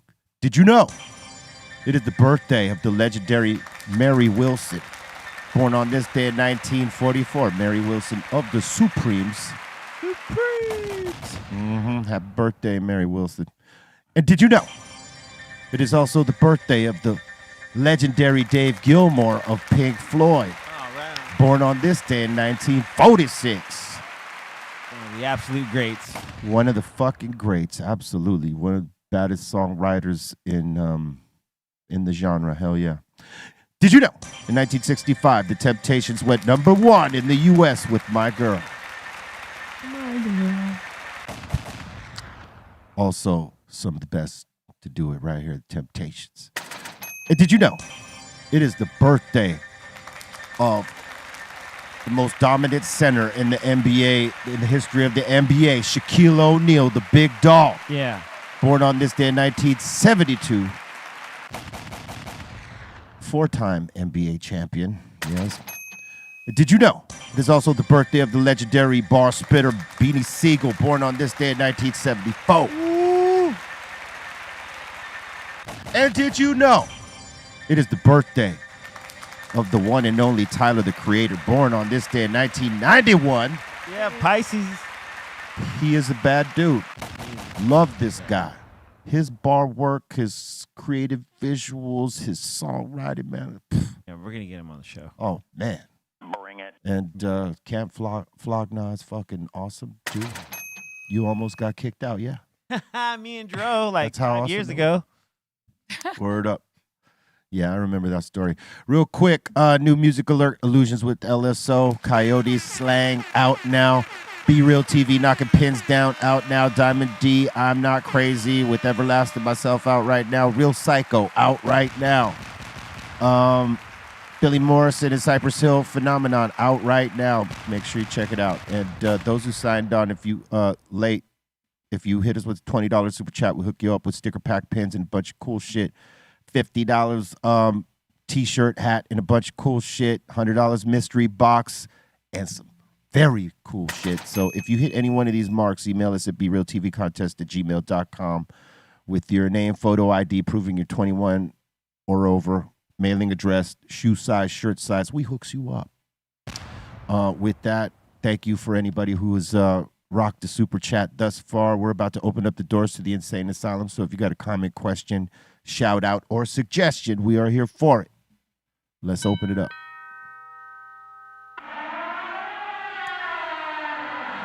Welcome to the Insane Asylum. All right, let's do this. The whole Insane Asylum right now is just filled with snowflake emojis. All right. Like, it's just filled up in there. Yeah, it's the whole yeah. entire time. It's cold. It's so cold in here. So cold. And Snow's also kind of brought some new members of the Insane Asylum in here. We got Bree in here saying, I've never seen this podcast before, but I'm here for Snow and I'm excited. And she's been complimenting you on being a great mother. Aw, thank you. Thank Awesome. you so much. And salute to you for being here with us on the behalf of Snow. Yes, thank you for thank you guys for pulling up. Anybody who's a Snow fan, thank you guys very much for pulling up. Obviously, support anyone who supports me, and Be Real and the whole team here have been very nice. I appreciate it. And we still have another song. I'm gonna throw that in there. Yeah. Shameless plug. I want to do another song. I think we've done two. I know, but I'm saying like maybe we need maybe a third something one. right now like Yeah, we in need the- we need another one. before AI takes both our voices Yeah, and fuck makes yeah. it happen. Yeah. Or we take their idea and we do it. Right. No, we're gonna do so. We have to do so. Hell yeah. Martin Go ahead. Martin in here is saying, speaking of AI, Be Real, DJ Paul's last 2 videos were made with AI. Well, you know, if it's done with his consent, that's fine. It's when it's done without your consent or knowledge where it's like, hey, Yeah. stop that. Calling it out. DJ Paul's always been very ahead on. Yeah, he is. He's you know Yeah. he pulled up to my ranch one time in his Rolls Royce with a driver, and honestly, like I have a ranch like chickens and goats and stuff, and I'm like, I think this is the fanciest car that's ever showed up with a driver waiting outside for like 6 hours. I'm like, yo, DJ Paul's wildin'. He did it big. Right. I'm like, don't come stunt on me, damn. He's pulled up to the ranch stunt. I have a tractor next to it. I'm like, fuck. Oh shit. All right. All right, Shadow in here's asking, does Snow bowl? Do you bowl? Oh, like Hit the lanes? okay, like bowl. I Yeah. was like hit a bowl. Yeah. I'm okay, but When's I would love to. Like I do love to bowl. I just don't ever really get out there. But on tour, like that's probably usually our One of the our things. off time. Yeah. When's the last time you bowled? When you were on tour? Like on tour, yeah. Right on. Yeah. We You bowl? Yeah. Well, you know, You're like I hit some pins. we hit some pins. We all have gone throughout our lives as youngsters and shit like that, and just recently. I mean, I don't know how it started, but it was probably one event where we all said, "Fuck it, let's go to the bowling alley," and we had fun doing it again. I want to pull up. Oh, My brother's very good. Okay, at bowling. cool. Bet I'm gonna hit you because we've been filming them as episodes. Okay. And putting music on them, like original music on them. Okay. Well, you'll see. Well, I'll show an example. I'm But down. on the next one, we're probably gonna go next week or something like that, or the following week. I'll hit you up and see if you're available. I love it. I'm down. Some guys throw like Fred Flintstone. You know what I mean? Like where the ball is like in the air for like 5 seconds before it touches the ground and Yeah, shit. where you're scared they're gonna break the freaking the thing. You're like, oh my god. Where it just boom. The crazy sound it makes when E-Zone throws the ball or Trace throws the ball. They're like the two heaviest landings out of our squad. Some of us roll them, like actual traditional roll, and you don't hear the sound of. Yeah. But these guys, oh my God. It's crazy. Yeah, no, my brother's a good bowler. My DJ and my boy Mario, my hype man, they bowl like that. But it still does good. Yeah. Like they knock all the pins, but it just sounds insane. It sounds crazy. See, these guys are the same way. They'll fucking throw it way up into the lane and boom, they'll fucking get a strike with that. And they'll even get the spares. Like E-Zone's spare game is pretty fucking good. I'll give it to him, even though he's like I love bowling. Yeah, it's Snacks, fun. drinks, Yeah. bowling. Yeah, fun. fucking fun. Love it. Yeah, we got bit by the bug again, man. Which some of us got our own fucking bowling balls and shoes and shit like that, bags. Okay. So we ain't putting our feet in those nasty ass shoes they got over there. Okay, so this is becoming a bowling like team, a tournament. Yeah. Okay. we're getting ready to take out Khalifa and his squad. We train him for a year Yeah. before we do that because them fuckers bowl. All right, They I know who I would bring. Tony, my homegirl Tony. All She's right. a singer. She's independent. She does amazing stuff, and she's an amazing singer. She can bowl like a motherfucker. She's like a that. ringer. She got her own bowling ball, like everything. Like yeah, she's ready. All That's right. why I don't bowl with her. Yeah, see, we got guys like that too. We got guys that's like, ooh. Oh, maybe I'll he's make a girl team for your tournament. Come on, let's go. It's good to know. Yeah. This is good to know. This is great info. All right, bet. Next one. All right, Adam in here saying snow on a Muggs beat would be hard. Yes. Oh yeah. Let's do it. Oh yeah, I could hear that. I mean, like, well, I mean, I know you vibe by the music, right? Like the music sort of takes you. It's not something that's actually planned. Or do you hear a sound? It could be either way. Yeah. I could show up and there's a beat and somebody's like, get on this, and like I'll lock in to what that is, you know. And then there's sometimes when it's just like a vibe. But we've been in the studio before. You've seen like I'm pretty like easy. Yeah, you're going. quick. And like when it comes to writing, if I take it on as a challenge, like if somebody's like, this is the beat, go. If it's a challenge, then I'm up for any challenge, you know. Yeah. But when it comes to like, what do you want to make, what vibe, I'm also very easygoing. Music at this point, it just is, you know. And once you've done it for so long, it just is you. Like you just do it, you know. You know the vibe you like right when it hits. Yeah. But being bilingual and also like singing and rapping and doing all that, I just, there's so many options, and I have ADHD, so I just end up whatever, you know. Yeah. To me. That's a great ability though. Yeah. I think. Be able to snap into anything at any time and taking up that challenge. Because I've seen MCs straight fucking shut down in the studio where it's like, you know, they have to spot right. Yeah. And for those that don't know what that is, that means that you got to prepare something from scratch right there in the studio. And some folks ain't built for that. Yeah. It's a lot of pressure. Yeah. Yeah. You'll see it sometimes from some tough guys, and you'll be like, oh, damn, bro, like this shit it's okay, man. Yeah. Like just, you know, Yeah. let's just go out. And sometimes that's why studio sessions will turn into like, let's just go out. like to forget about it. Yeah. And then, and then maybe sometimes you write better after the club. Yeah, you get a good idea after that shit. Yeah. For me, I'm always inspired by others. Like if I hear someone's verse and I hear that shit, I'm like, oh, okay, I know exactly where to go. Yeah. Because I used to be of the mentality where if I get on a feature or something like that, I'm just trying to snap and cut a head off. You know what I mean? Like friendly competition style, right? But I had to snap out of that because I want to make the song good, and I don't want to be trying to over rap to prove that my skill set on this person's song. I just want to like make the song good. Yeah. You know what I mean? I do the same thing. Yeah. They took me off way too many songs, or they never dropped certain songs that I was like, damn, man, like I was excited for that, but songs won't come out because they're just like, nah. Because you cut their fucking head off and they didn't want it. I wasn't trying to. Sometimes I literally wasn't trying. Sometimes it'll just be like, I'm, whatever, but they just, or then sometimes they'll wait until you get a little bit more clout and then they'll drop it when you're bigger than them. Yeah. And I'm like, man, I saw what you did.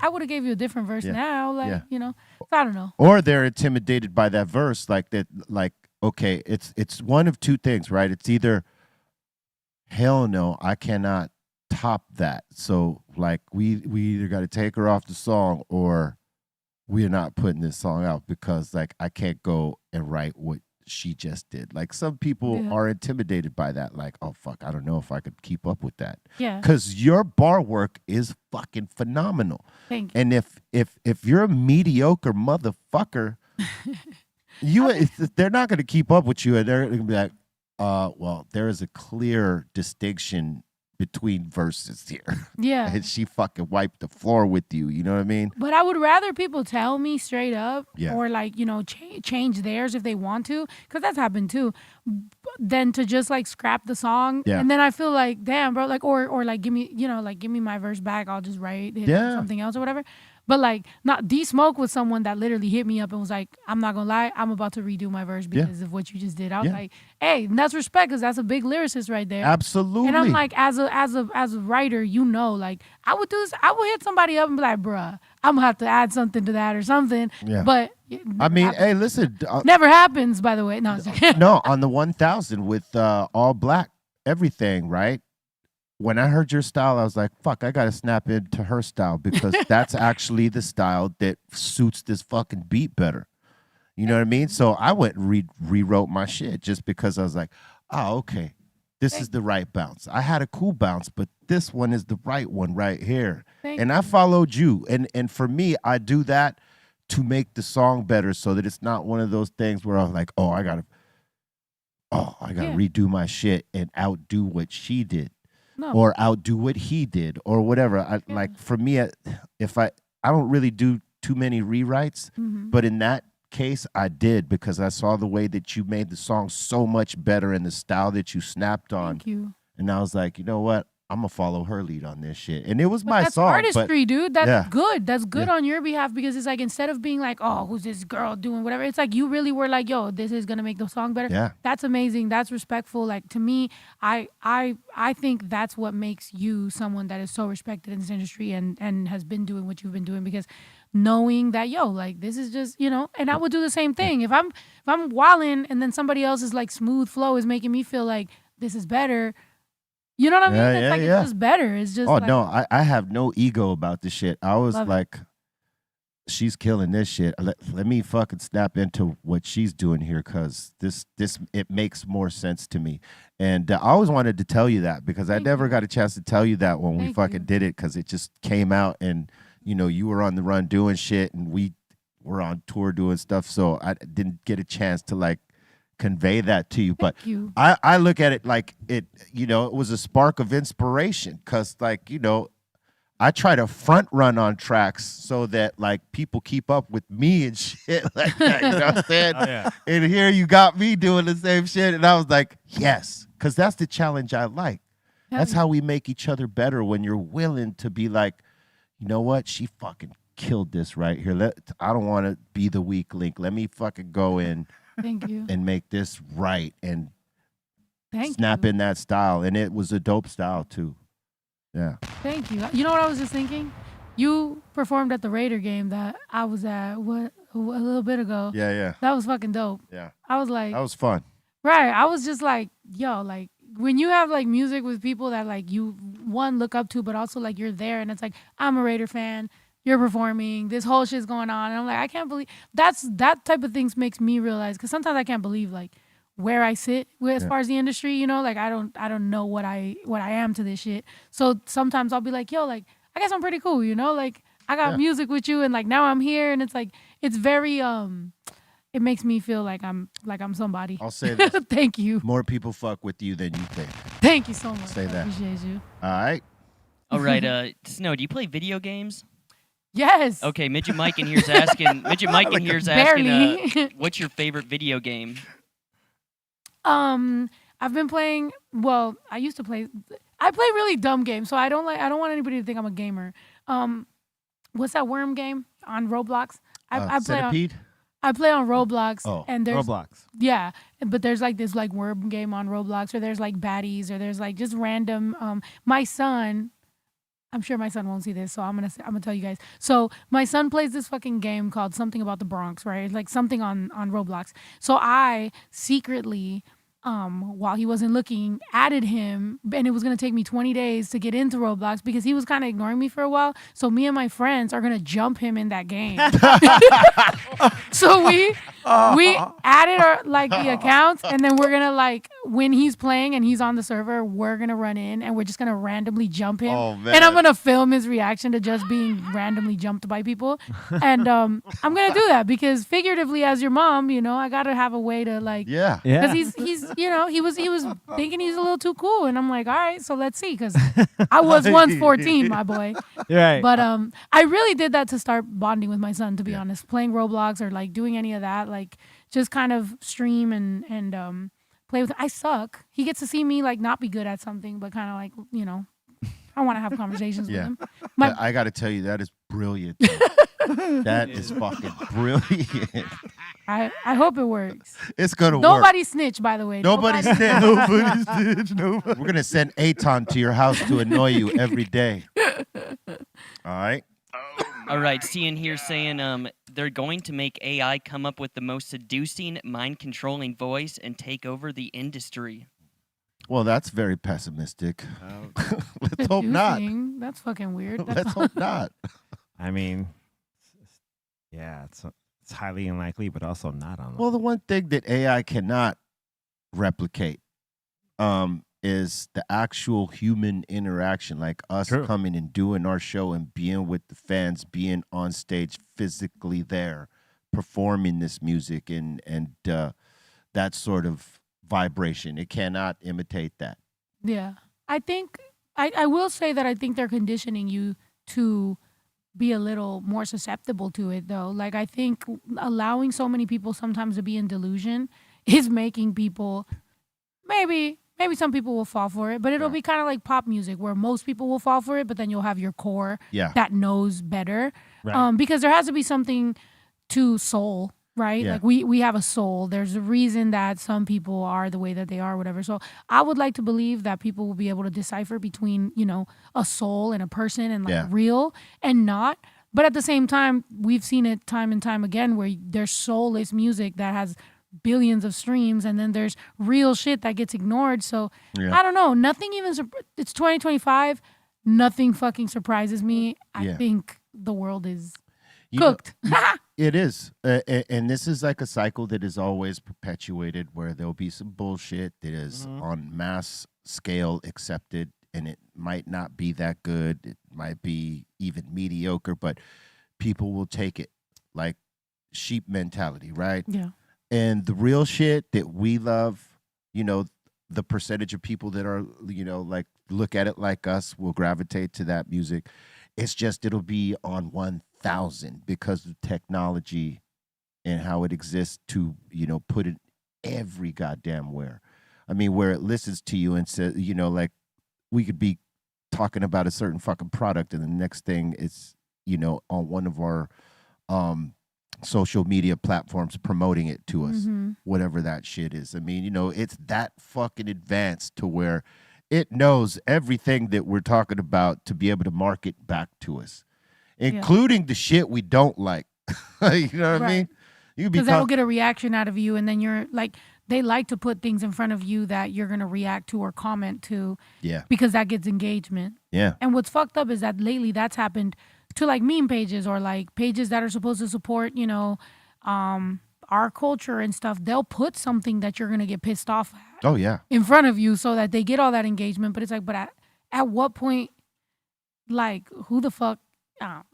See? Yeah, it's they lost me. Yeah, it's crazy the way Yeah. the shit is right now. Yeah. All right. We always kind of talk about how like terrestrial radio's kind of dying right now, AM and FM. So I can kind of see that, like, for those guys to save money is they're going to go to AI, just kind of keep voices that they've already had in the past. I think they'll ask AI, right? Like the way that the Polish folks did, to have a cutting edge show that rides the line finely that no human can really do.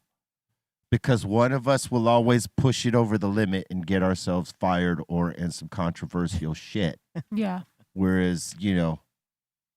I agree. Because they don't have any repercussions that'll affect them. They don't have rent or anything. They don't exist. Yeah, they can shut it down at any point. Nothing is affected. And then just code a new guy. Yeah, Yep. a new thing. Like, look at this guy, fucking liberal blue hair guy. And then you have this other guy, you know, and then they all argue. And I don't know, man, whatever the fuck is about to happen, it's giving me a headache. It's cheaper than hiring a human to host a show, right? And because sometimes with the morning shows, most especially the morning shows, those are the paid shows on most stations because the morning drive is coveted. Yeah. That's when all the people with free radio are fucking going to work, taking their kids to school or whatever. It's like that mass fucking time. So that time slot is coveted. If you got the morning show, you're the one drawing fucking ratings. And if you aren't, you're under pressure to do so. You just convinced me. I'm going to make a morning show. Boom! I'm going to make a motherfucking mimosa morning with me. There you go. Something. Because, yeah, I mean, I got to entertain everybody. No, because I cannot keep doing what I've been doing, bro. Tuesdays at 6, then we drink. Next thing you know, Oh, there's my God. a bunch of tequila shots in. I take Wednesday off. I literally had to take all of Wednesday off knowing I was coming here today because I was like, bro, what? I'm just not drinking like, you know, back in the day. I used to be able to. Now I'm like, bro, I took 2 shots and a michelada. Yeah. Okay, maybe I drank the guest's michelada as well. Possibly. Could have happened. But who am I to say? Right. But It's all next good. thing you know, man, Yeah. I need to smoke or something. Got to pace. Right. Right. And it's hard. You've never been too high on one of your shows? Yes. You have? Fuck yeah. What do you do? Almost every day. What do you do? You just like freeze up or you just keep on talking? No, we just keep going. I mean, like, because we've been doing it so long. Like, so see the Stundin glass right there? Mhm. That red one? Oh. That's the Tyson one. We were like, about, what, 2 years back? Would you say? Yeah, 2 or 3. Or, yeah, I'm going to say 2. Let's just say 2.5, all right? Okay. We were, like, taking mad hits from that fucking thing because we were getting requests from fans, like this interaction part where we're, you know, allowing fans questions or requests or suggestions, whatever. They'd constantly be sending us hits like, hey, we want you to do a hit of the Stundin glass. So we'd already be smoking all these fucking joints. You know, we smoke like 3 to 4 each individual joint. And then we were taking like hits from that. Oh, hell no. And yeah, we were pretty fucking lit. But we trained for this. So yeah, we just carry on like normal because, I mean, it's one of those things. we do train for this. I'm gonna train. It's the Greenthumb University. We train, you know, high-level stoners to function in the world. Nice. I need to do that. All right. All right, cool. We got it right here. Yeah. When I started with some of these guys, Oh, man. they were maybe smoking 1 joint for the day. Maybe Now, 2. these guys are maybe smoking 2. a lot of You weed. might have said maybe It's good for you, you know? It's like vitamins. Nutrients Nutrients, minerals. for the mind and body. Yeah, it's healing. Yeah. You don't look so convinced. You're like, oh yeah. Well, I'm feeling the effects of it right now. He's constantly trying to convince himself Yeah. of the course, you know? Yes. Okay, nice. No, don't let him fool you. He's a high-level stoner, this guy right here. Yeah. He's over here acting innocent and shit because you're here, but like No. he's a high-level stoner. Because I'm here. Don't let me stop you. What do you mean?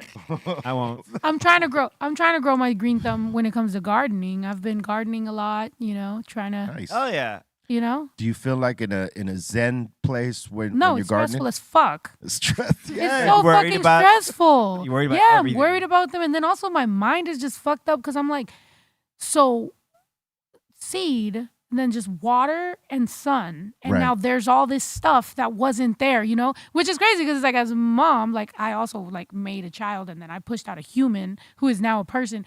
I don't know. I just get tripped the fuck out. It's a trip, right? I'm like, what the fuck is this? Yeah. Magic. Yeah. And then I can't get a lettuce to grow round. It just keeps on growing tall, which is bad for it. That means it's over.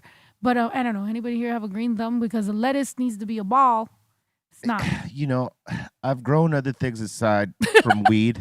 But lettuce I didn't grow. Like I used to grow like fucking peppers and different sorts of chilies and shit like that, tomatoes and Nice. things like that. You used to. You got Used out of it? to. You didn't like it no more? It's too stressful for me. Right?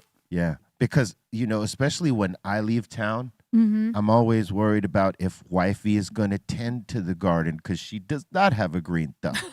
She is great at other things, but green thumbing is not one of them. Yeah. So I would always worry about when I came back, was all my shit going to be dead? Exactly. And most of the time, it was okay because we had a watering system, but it still stressed me the fuck out. Like, what if the watering system isn't working? And, what if it's all going to be gone by the time I come back on tour? Like one time I came back and my fucking I had a grapevine back there in my old crib. I don't have none of that shit in this new crib. Well, it's not new. I've been there for some years now, but yeah. I had a fucking grapevine. I come back dead. Dang. But it wasn't her fault. Grapevines are very delicate, I have very one. delicate. It'll be looking dead half the year, and then all of a sudden it comes back. It pops up. Yeah, and you're like, okay, whatever, Yeah. But it's been there before I ever even had my place, so it just lives. Yeah. But yeah, I feel you. It is very stressful. Yeah. And with me, with farm animals, the same thing. I'd be on tour. My mom calls me.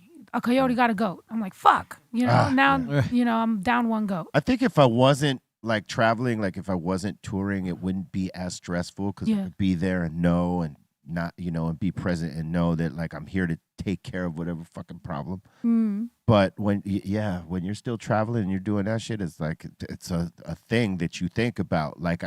When I was growing weed, in my backyard or whatever, or in my fucking place, right? Yeah. Because when I grew at home, I didn't put it inside and do the hydro shit. I just grow it outside in pots and shit like this. And I'd be constantly worried about the state of the goddamn plants when that was gone. Stressing over nothing, because realistically, there ain't shit I could do about it from out there. Right. So I just stopped. And when I moved to the other crib, I didn't bother planting anything because I was like, man, I don't want to fucking stress on this while I'm gone. Hell, Right. let it go. I can do it. Like in my next crib, because I'm looking to move again into a place where I could do that. Yeah. Yeah, the way I'll- groceries are right now, why not? We why all not? should be gardening Get a them little chickens, Got the that chickens. lay eggs, Yup. all that shit. You know what I'm Got saying? chickens. I just got my chickens a brand new. They already had a chicken coop, but I just got them a way bigger one next to the goats. It's like you can just let them out and free range or whatever. I'm like, hell yeah. You got dogs that People- guard the. No, my dogs try to eat the chickens. That's Oh, the wow. problem. Everybody got beef with each other at the ranch. Ranch beef. Right. The squirrels ate my lettuce. The dogs try to eat the chickens. Coyote ate the goat. That would The be a whole good stress. children's fucking record. You know what I mean? Songs from the ranch, and it's like songs like that. Right. The dog ate the chicken, and the chicken ate the. I don't know, something. No, yeah, it's crazy, but I mean, I don't know. Our ancestors did it, Yeah. Family. I think growing up that way, and it's always a trip to eat fruit or vegetables from your. Yeah, straight organic. yeah. You grew. Oh, that's gotta be rad. It's awesome. Oh yeah, That's cool. it was a trip, growing all that shit for that time and actually using it. Yeah. You're 'cause so proud too. Yeah, because some people grow it and they just grow it and they forget about it. They don't, harvest any of it, and then it just goes to waste. But fuck, we used to use some of that shit. Yeah. I was growing basil too. Nice. The trip. That's awesome. I can't believe I forgot about that. Yeah. Aw. Thank you for Of course. reminding me. No, I think it's awesome. It is stressful though. Yes, I think the yes. fact that everybody paints it as this like super relaxing thing, it's like the stress you have, but it's so worth it. And then when you actually like eat something that you grew, you're just like, wow, like this is so cool. It even tastes better, even though it probably might not, but you just are so proud and happy about it. That is cool. And it's just something I want to get better at. Yeah, I'm not good. I but- think you can use it as a stress relief depending on how you use it. You know what I mean? But yes, if you care a lot, yes, it's stressful as fuck. I had a friend that did gardening, and she used to love how she could just have a stressful day, and then for 3 hours a day, she would just go lock into her greenhouse and just she was just doing shit, and she'd look up like, oh shit, it's been 3 hours. Okay, it's time to go, like go to sleep or whatever. Like, Yeah. it was like a really good release for her, where she was like, all right, let's just see what happens. Yeah. It teaches you about life, though. Like plants that. really do, because like They need seeing you. that new little leaf and that new little growth, or like getting rid of, like for me, because when you grow up kind of poor, like you have a hard time letting go of things. Like you're like, no, I don't want to get rid of things because they're mine, because I work so hard for them. And then having to like prune things or having to cut off and so that it can grow better and all that, that'll really teach you like sometimes you do got to let go of things and you'll get something better, Yeah. So I don't know, them little life lessons. Yeah. I try to teach my son. He grew cilantro and he has like one little leaf like that. I'm like, go ahead, baby. I'm like, we're Starts doing somewhere. good. It starts somewhere. I'm Hey, like, you almost got enough for one taco. a little part of the taco. Right. Word up. Yeah, life lessons in growing, that is for sure. You know what I mean? You have to maintain a living organism. It Yep. depends on you if it's in a pot, right? And it's not out in the wild. It's depending on you. How hard is it to grow weed compared to the jalapenos?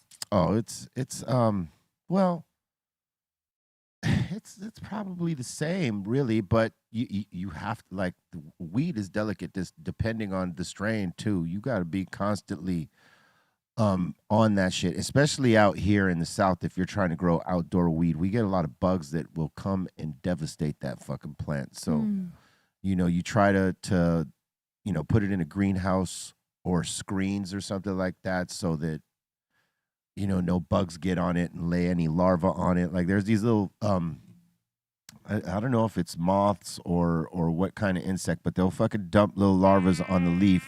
Larva pops, and eventually goes through the stem into one of the buds and starts eating in the center of the bud. Damn. And at first they're little brown worms, and then as they're eating more of the bud, they start turning into the color of the bud. So they're camouflaged in there, moving from stem to stem, Wow. also laying eggs, and it eventually, if your plant is infested with them, you could shake the plant, and all the buds will just break in half because they've eaten the center of it.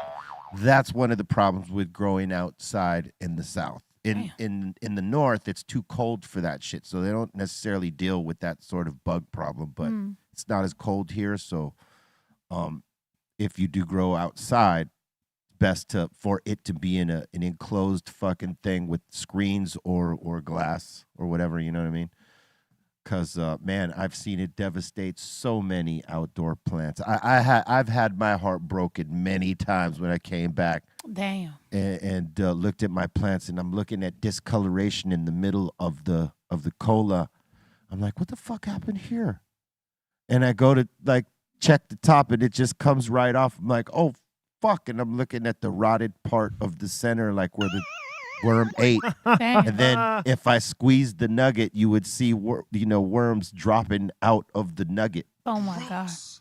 Yeah. Pothead worms. That shit stressed me the fuck out so many times, because I knew, that it could happen. But if you got it in a controlled environment where it's enclosed and there's no way the bugs could get in there to do that type of shit, then you're good and you don't stress as much. But like when you know that that's possible, Yeah, it's a gamble growing outside. Damn. Yeah. So I learned a lot right now. Yeah. I just bought a greenhouse like 2 days ago because I also it's been cold and stuff, so I've been concerned. But yeah. Yeah, put them in that greenhouse. Protect them. You know, you don't want them bugs happening. Those type of bugs happening. You know, there's also other mites and shit like that. Yeah. That can get in the plant and stuff like that. But those worms, those are the worst because at that point they've ruined the weed. You can't do shit with it. Yeah. They've cut the top off basically, and you just got the bottom stem that's alive. Or the bottom of let's say the cola's this big and they hit the middle, that whole top's gone. What you got left is that, and the top is rotted. So then you got to cut all that shit, and it just ruins everything. You can't put those crops out like that. Is weed the type of thing that when you harvest, like it's done, or is it like it can keep on growing? No, it's done. Done? Yeah, most times. Well, the mothers they could keep going, right? So when you got the mothers, you get the clones. If you're using clones, you get them from mother plants, and mother plants you can keep in a certain like as long as you don't let the mother flower. If you keep it in vegetative, right, and it'll just keep putting out shoots, and you chop those and you use the clones, right, and then you make other mothers from that, so that you can sustain and keep growing throughout. At some point, you make new mothers so that eventually he gets a rest. Yeah. Mother's tired. Mother's tired. Mother is tired. And so, in that form, yes, you could keep the plant, going for as long as you want to. You just cannot flower it because once it goes into flower, done deal. You have to chop it down. That's a lot of vegetables, right? That's what I was seeing because I thought like flowers meant good, but they were like, no, flower means they're about to kill themselves and they're just trying to seed. Or they're trying to do the flower thing and then seed and then just die. And I'm like, oh my God, that's so sad. Oh, wow. Here I thought flowers were a good thing, so I don't know. Yeah. My basil flowered and then it was done. Yeah. They were saying it was going to be bitter. I was like, I don't even know the taste of basil really other than pizza. Right. But I don't cook. You cook? I have. And these people in here ask me too, but no, I don't want to. You don't want to? Wanna. He makes a really awesome. All you guys ever key in is off the fucking spaghetti. His wife makes good spaghetti. Listen, yes, I will agree. My wife makes great spaghetti, but is her spaghetti better than mine? No, it's not. And she knows this. But that's not the fucking point. I can make more than spaghetti, but that's all these guys bring up. But I don't like to cook. I just don't you're like, I can make more than spaghetti. Don't only bring up the spaghetti, but I don't want to cook, but I want you to know the rest. So right. She just fucking summed it up right there. Yeah, right. Like, I don't, when I cooked, I was in the mood to cook. I was in the mood for it. And even when I was in the mood, I was like, I had to have a drink to do it, to like maintain the patience of the prep work of whatever the fuck I'm making, right? I feel you. It's the patience. The prep work is the fuck shit. Yeah. And you got to have patience for that. So I'd have to have a drink. I'd have to be smoking like a fucking train. And I don't like smoking while I'm making food because then what if I don't like Tracy Eddy making his pancakes while he's smoking. Maybe the ash gets dumped in the batter. I don't like doing that. So, I have to be in this certain mood to cook. You know what I mean? I don't love it. If I loved it, then maybe I would have, maybe I'd still be doing it. Like Cali Blaze. We have a homie that co-hosts one of the shows during the week. He's a fucking great cook. Amazing. Does a lot of shit from scratch.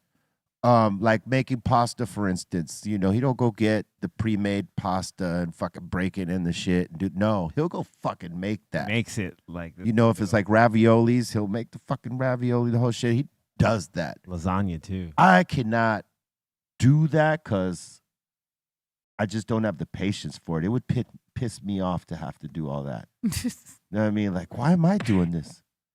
Like, what? I don't want to do this. Halfway, you think He's like that. I could be bowling right now. I could be bowling right now. I can't think it. I could be fucking shooting arrows. I could be doing something. I bet you have. Why? You have this thought right at the halfway point, probably, huh? Huh? You have this same thought at the halfway of like preparation of the food, huh? You're just I'm like, why am I doing this? Yeah, why? Yeah. I had to be really fucking hungry, or I wanted something specific that I haven't made in a long time, and wifey doesn't make it, or she don't want to make it, or whatever, or she's not there, and I have to want to make it. Right. And I haven't wanted to make shit in a long time. But these fucking guys press me all the time. Bolton. And he hasn't brought one fucking plate that he made yet, neither. Brought some cookies, though. You did cookies ain't, no. Cookies is not a meal, C minus. You're right. No. It was a I brought in my spaghetti. It didn't last fucking 3 minutes. It didn't. It was 2 big old, like, tub portions of it, too. And listen. I made that spaghetti, Bolton. Fuck off. Next. All right, Browsy in here saying, "Yo, Snow, I love your song Anywhere. Hope to see you soon at a show." Aw. You got any shows coming up? I have the one with E40 on the 15th. I got a couple festivals that I can't remember off the top of my head, so I'll put them on my website. I feel you. And I do that too. I got some Mexico stuff as well, and I'll put that on my website. But like I said, this year was I really want to drop a lot of music. Like, and it's mostly because I have so much stored that I'm like, dude, sometimes fans will remind me of like something maybe I previewed on stories or whatever, and I'll be like, that was really good. I'll be like, why didn't I drop that? And then I'll just go back. So what I'm trying to do is like have my producers like force me to just finish all these songs, and then, or maybe get a collaboration or something, but actually just put these things out because they were very important feelings and vibes that I had in those times, and I just never put them out, so fuck it, put them out and purge and maybe come up with new vibes. Are you going to do it like albums or singles? I'm thinking of a couple projects. I know the next one that I want to do is called Before I Crash Out. So it's like really more aggressive, kind of going back to my like old style of like just bars and shit. Yeah. I even talked to Immortal Technique. Like I've talked to a few different people that I'm like, yo, this is probably what my fans want me to do. Yeah. So, if you hear a mixtape called Before I Crash Out, I know what you think it's going to be, and I want to give you that. And then, I'll do some of my more emotional like vibes on the next one, but people really can't wait to hear that shit right there. I want to give them that Snow the Product vibes that I know they want. That's right. Oh yeah. Unleash. Twacklack in here saying big blessings to Snow, and he's also saying shout out to my boys. I'm proud of the men you became. Daddy loves you. Saying word. All right, word. Word. All right, Big Puff Smoke Shop is saying love y'all for standing up for our people in Mexico. Thank you. Period. Gotta do it. We out here. We got a lot of people in the chat saying, can we check on Son Doobie? How you doing, son? You good? Hey, give me a lighter, you guys. Oh, he hasn't even lit one yet. That's what they're saying. Oh, my God. They're saying, why do you even give Doobie a joint, B? We gave him 2 at that. For real, son. Ella. Yo, son, Ella. It's all right, because he took like several bong hits before the show started.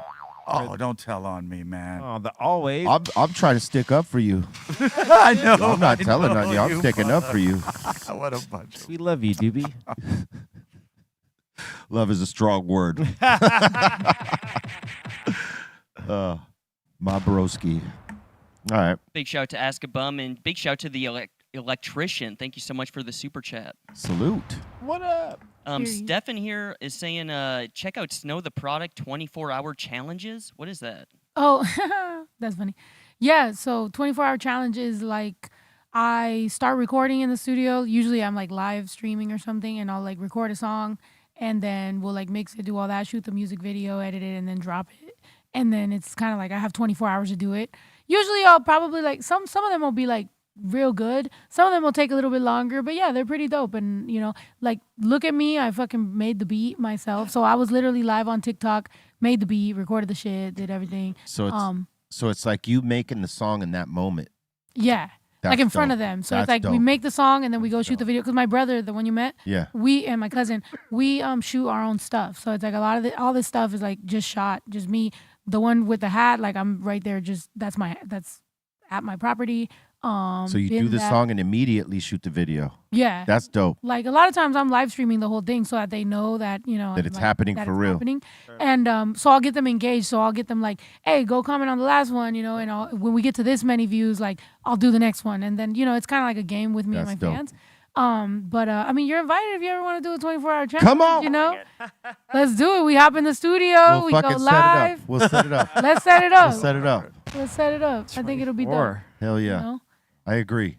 No, we'll make it happen. Yeah, and you know the quality's there. Like I throughout my career, you know, at least I always put my money back into like, you know, the lights and the red cams and like all that shit. So it's like it's there and it's fun for me to do that because I do have ADHD, so I get bored real easily. Yeah. So to me, it's like if I could just like let's do it and like let's go, and it keeps me excited because the fans like it and I like it, then let's keep going. What I have had a hard time with is like the industry. Like they don't accept that. Right. You know, Spotify, like everybody else, they're like, well, if you want a playlist and you need to give us 3 weeks in advance. And, you know, everybody just kind of does all that. And I'm like, well, you guys are taking the fun out of it because it's 2025 now. Like, let us do as creatives, you know, what we want to do. So you do end up taking a hit on the fact that you don't really get support on it, but like your fans go so much harder because they fuck with it. Yeah. And at the end of the day, it's like that's who I'm choosing. I'm choosing the fans over. And they share it out to other people, and word of mouth happens. And at some point, these guys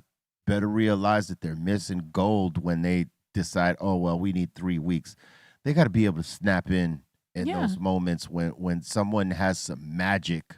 Yeah. In that minute, man. Like the way they're doing it now is just like, you're right. Like they totally water it down and fuck up the momentum of it by doing something like that. Because I mean, it's not even a traditional get down that they do. It's something that they had to fucking make up in their fucking system. So who's to say they can't just snap in and say, okay, we're gonna fucking run it right now as is.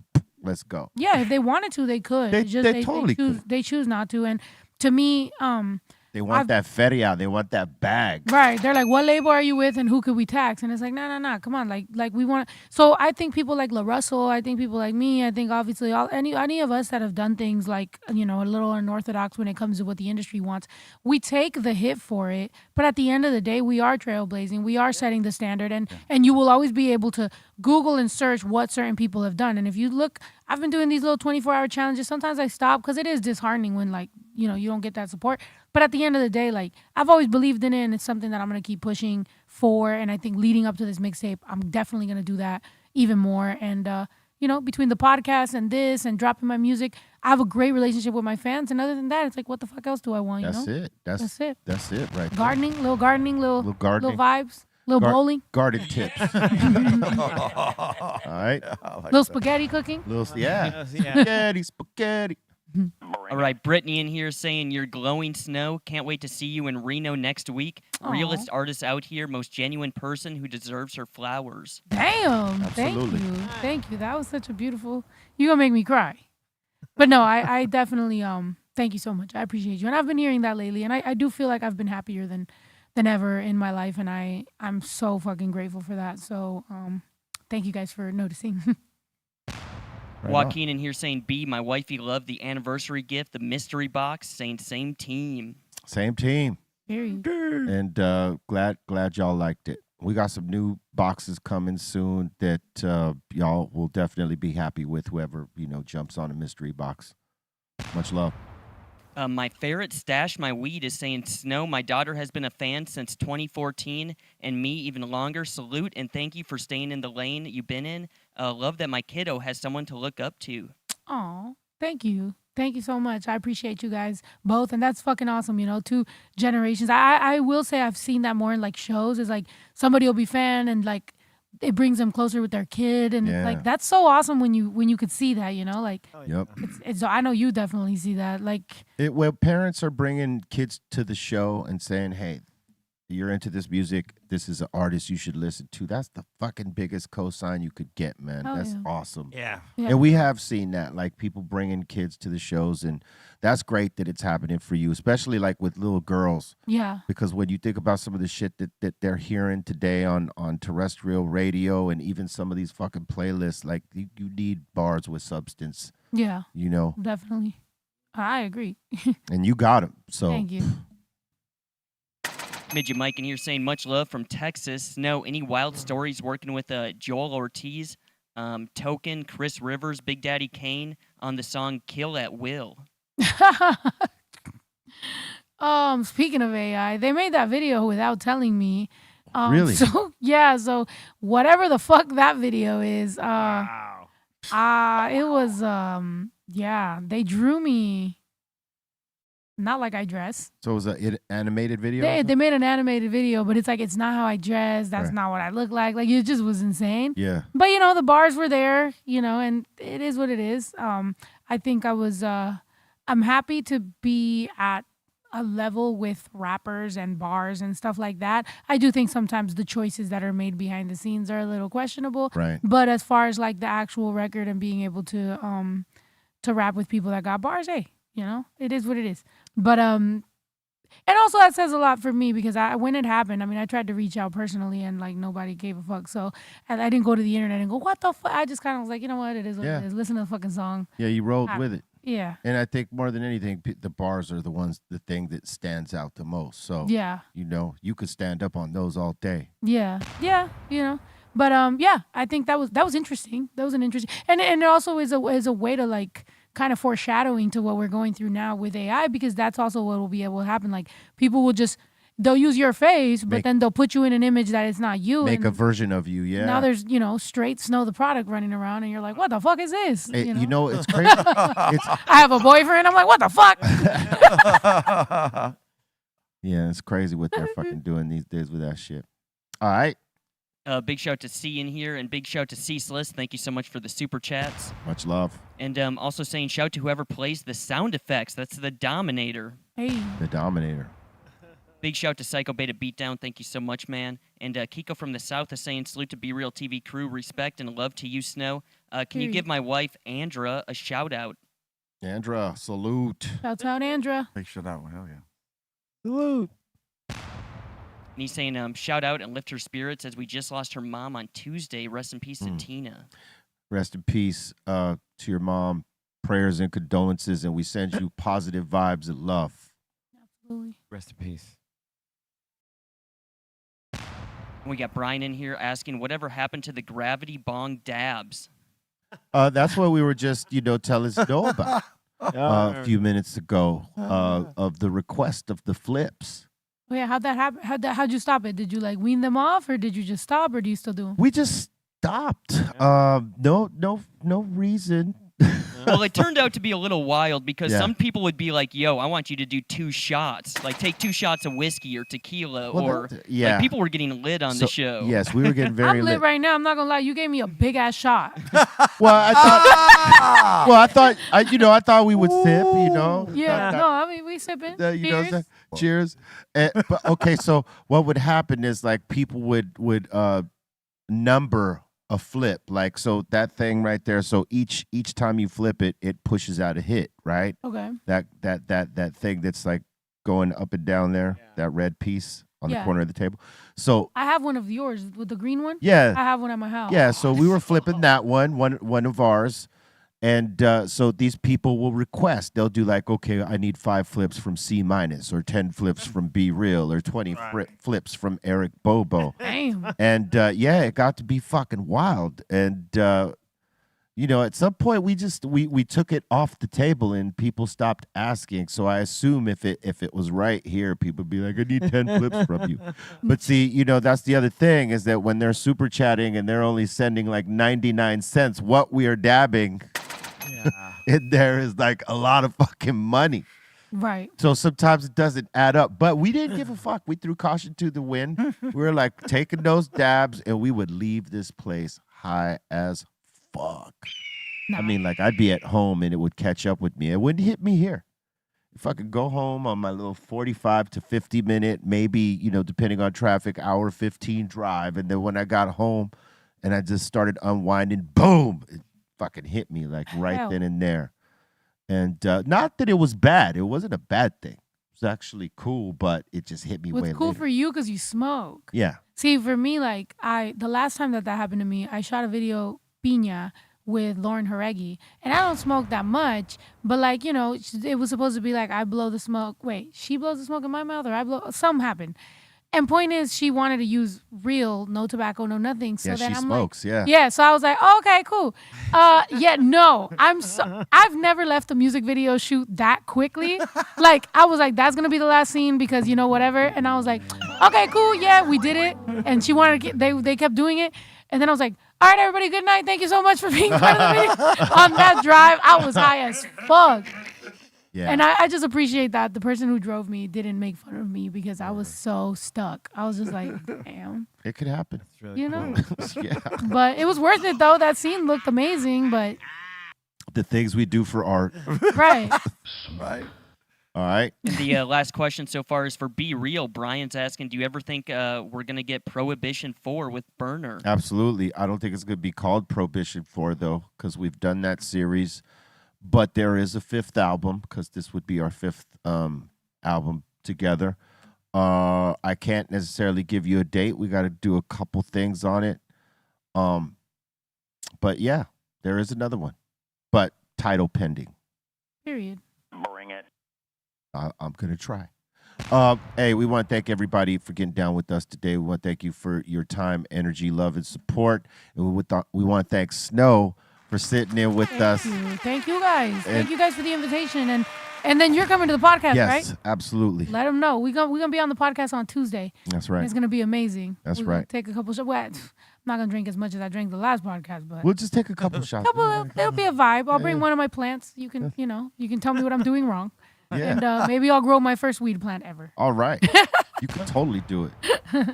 But yes, I want to thank you and give you your flowers and say you were one of the best out there. Thank you. Bar flipping, male, female, just MC, songwriter, multi-talented fucking person in our industry. Thank you. Giving you those flowers because you deserve them times 1,000. Thank you so much. And obviously hearing it from you, like I said, OG, fucking respect, fucking legend. And I appreciate the fuck out of you. And I can't wait, 1, for you to be on the podcast, 2, to go bowling. We're going to do this. And we're going to get on that fucking song. Hey, the period. 3rd song. Yeah. Yes. Remind Burner that we still got one pending, too. So. Oh, you know what? I'm going to fucking do that. We're going to make that happen. Hey, period. Hell yeah.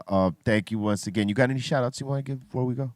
Shout out to everybody, all my fans, all the people that fuck with me. I love you guys. Thank you so much for supporting me everywhere I go. I appreciate you guys, obviously, for spending this time with me and for the invitation. And like I said, I can't wait to talk on Tuesday more. And Taco Tuesday. That's what we should do. Taco Tuesday.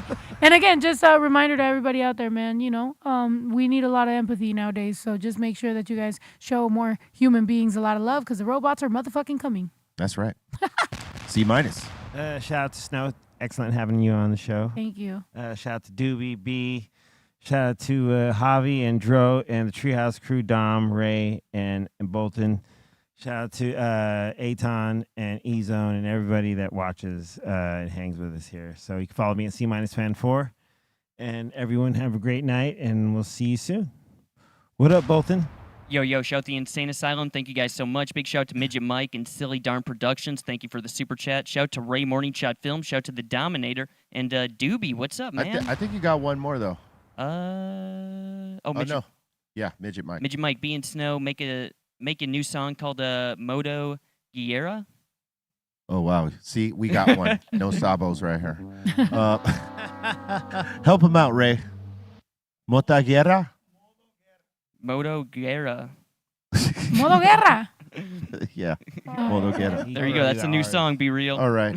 We'll take it into consideration. All right. What's up, Doobie? Oh, just want to give a big shout out to Snow, B, C-, of course, Dro, Javi, Bolton, Bra, Dominator. Just thank you guys once again. Big shout out to Bishop Lamont, man. Just want to give a shout out to him and Namek. Word up. Love you guys. Heck yeah. Judge not, lest ye be judged. Swallow that.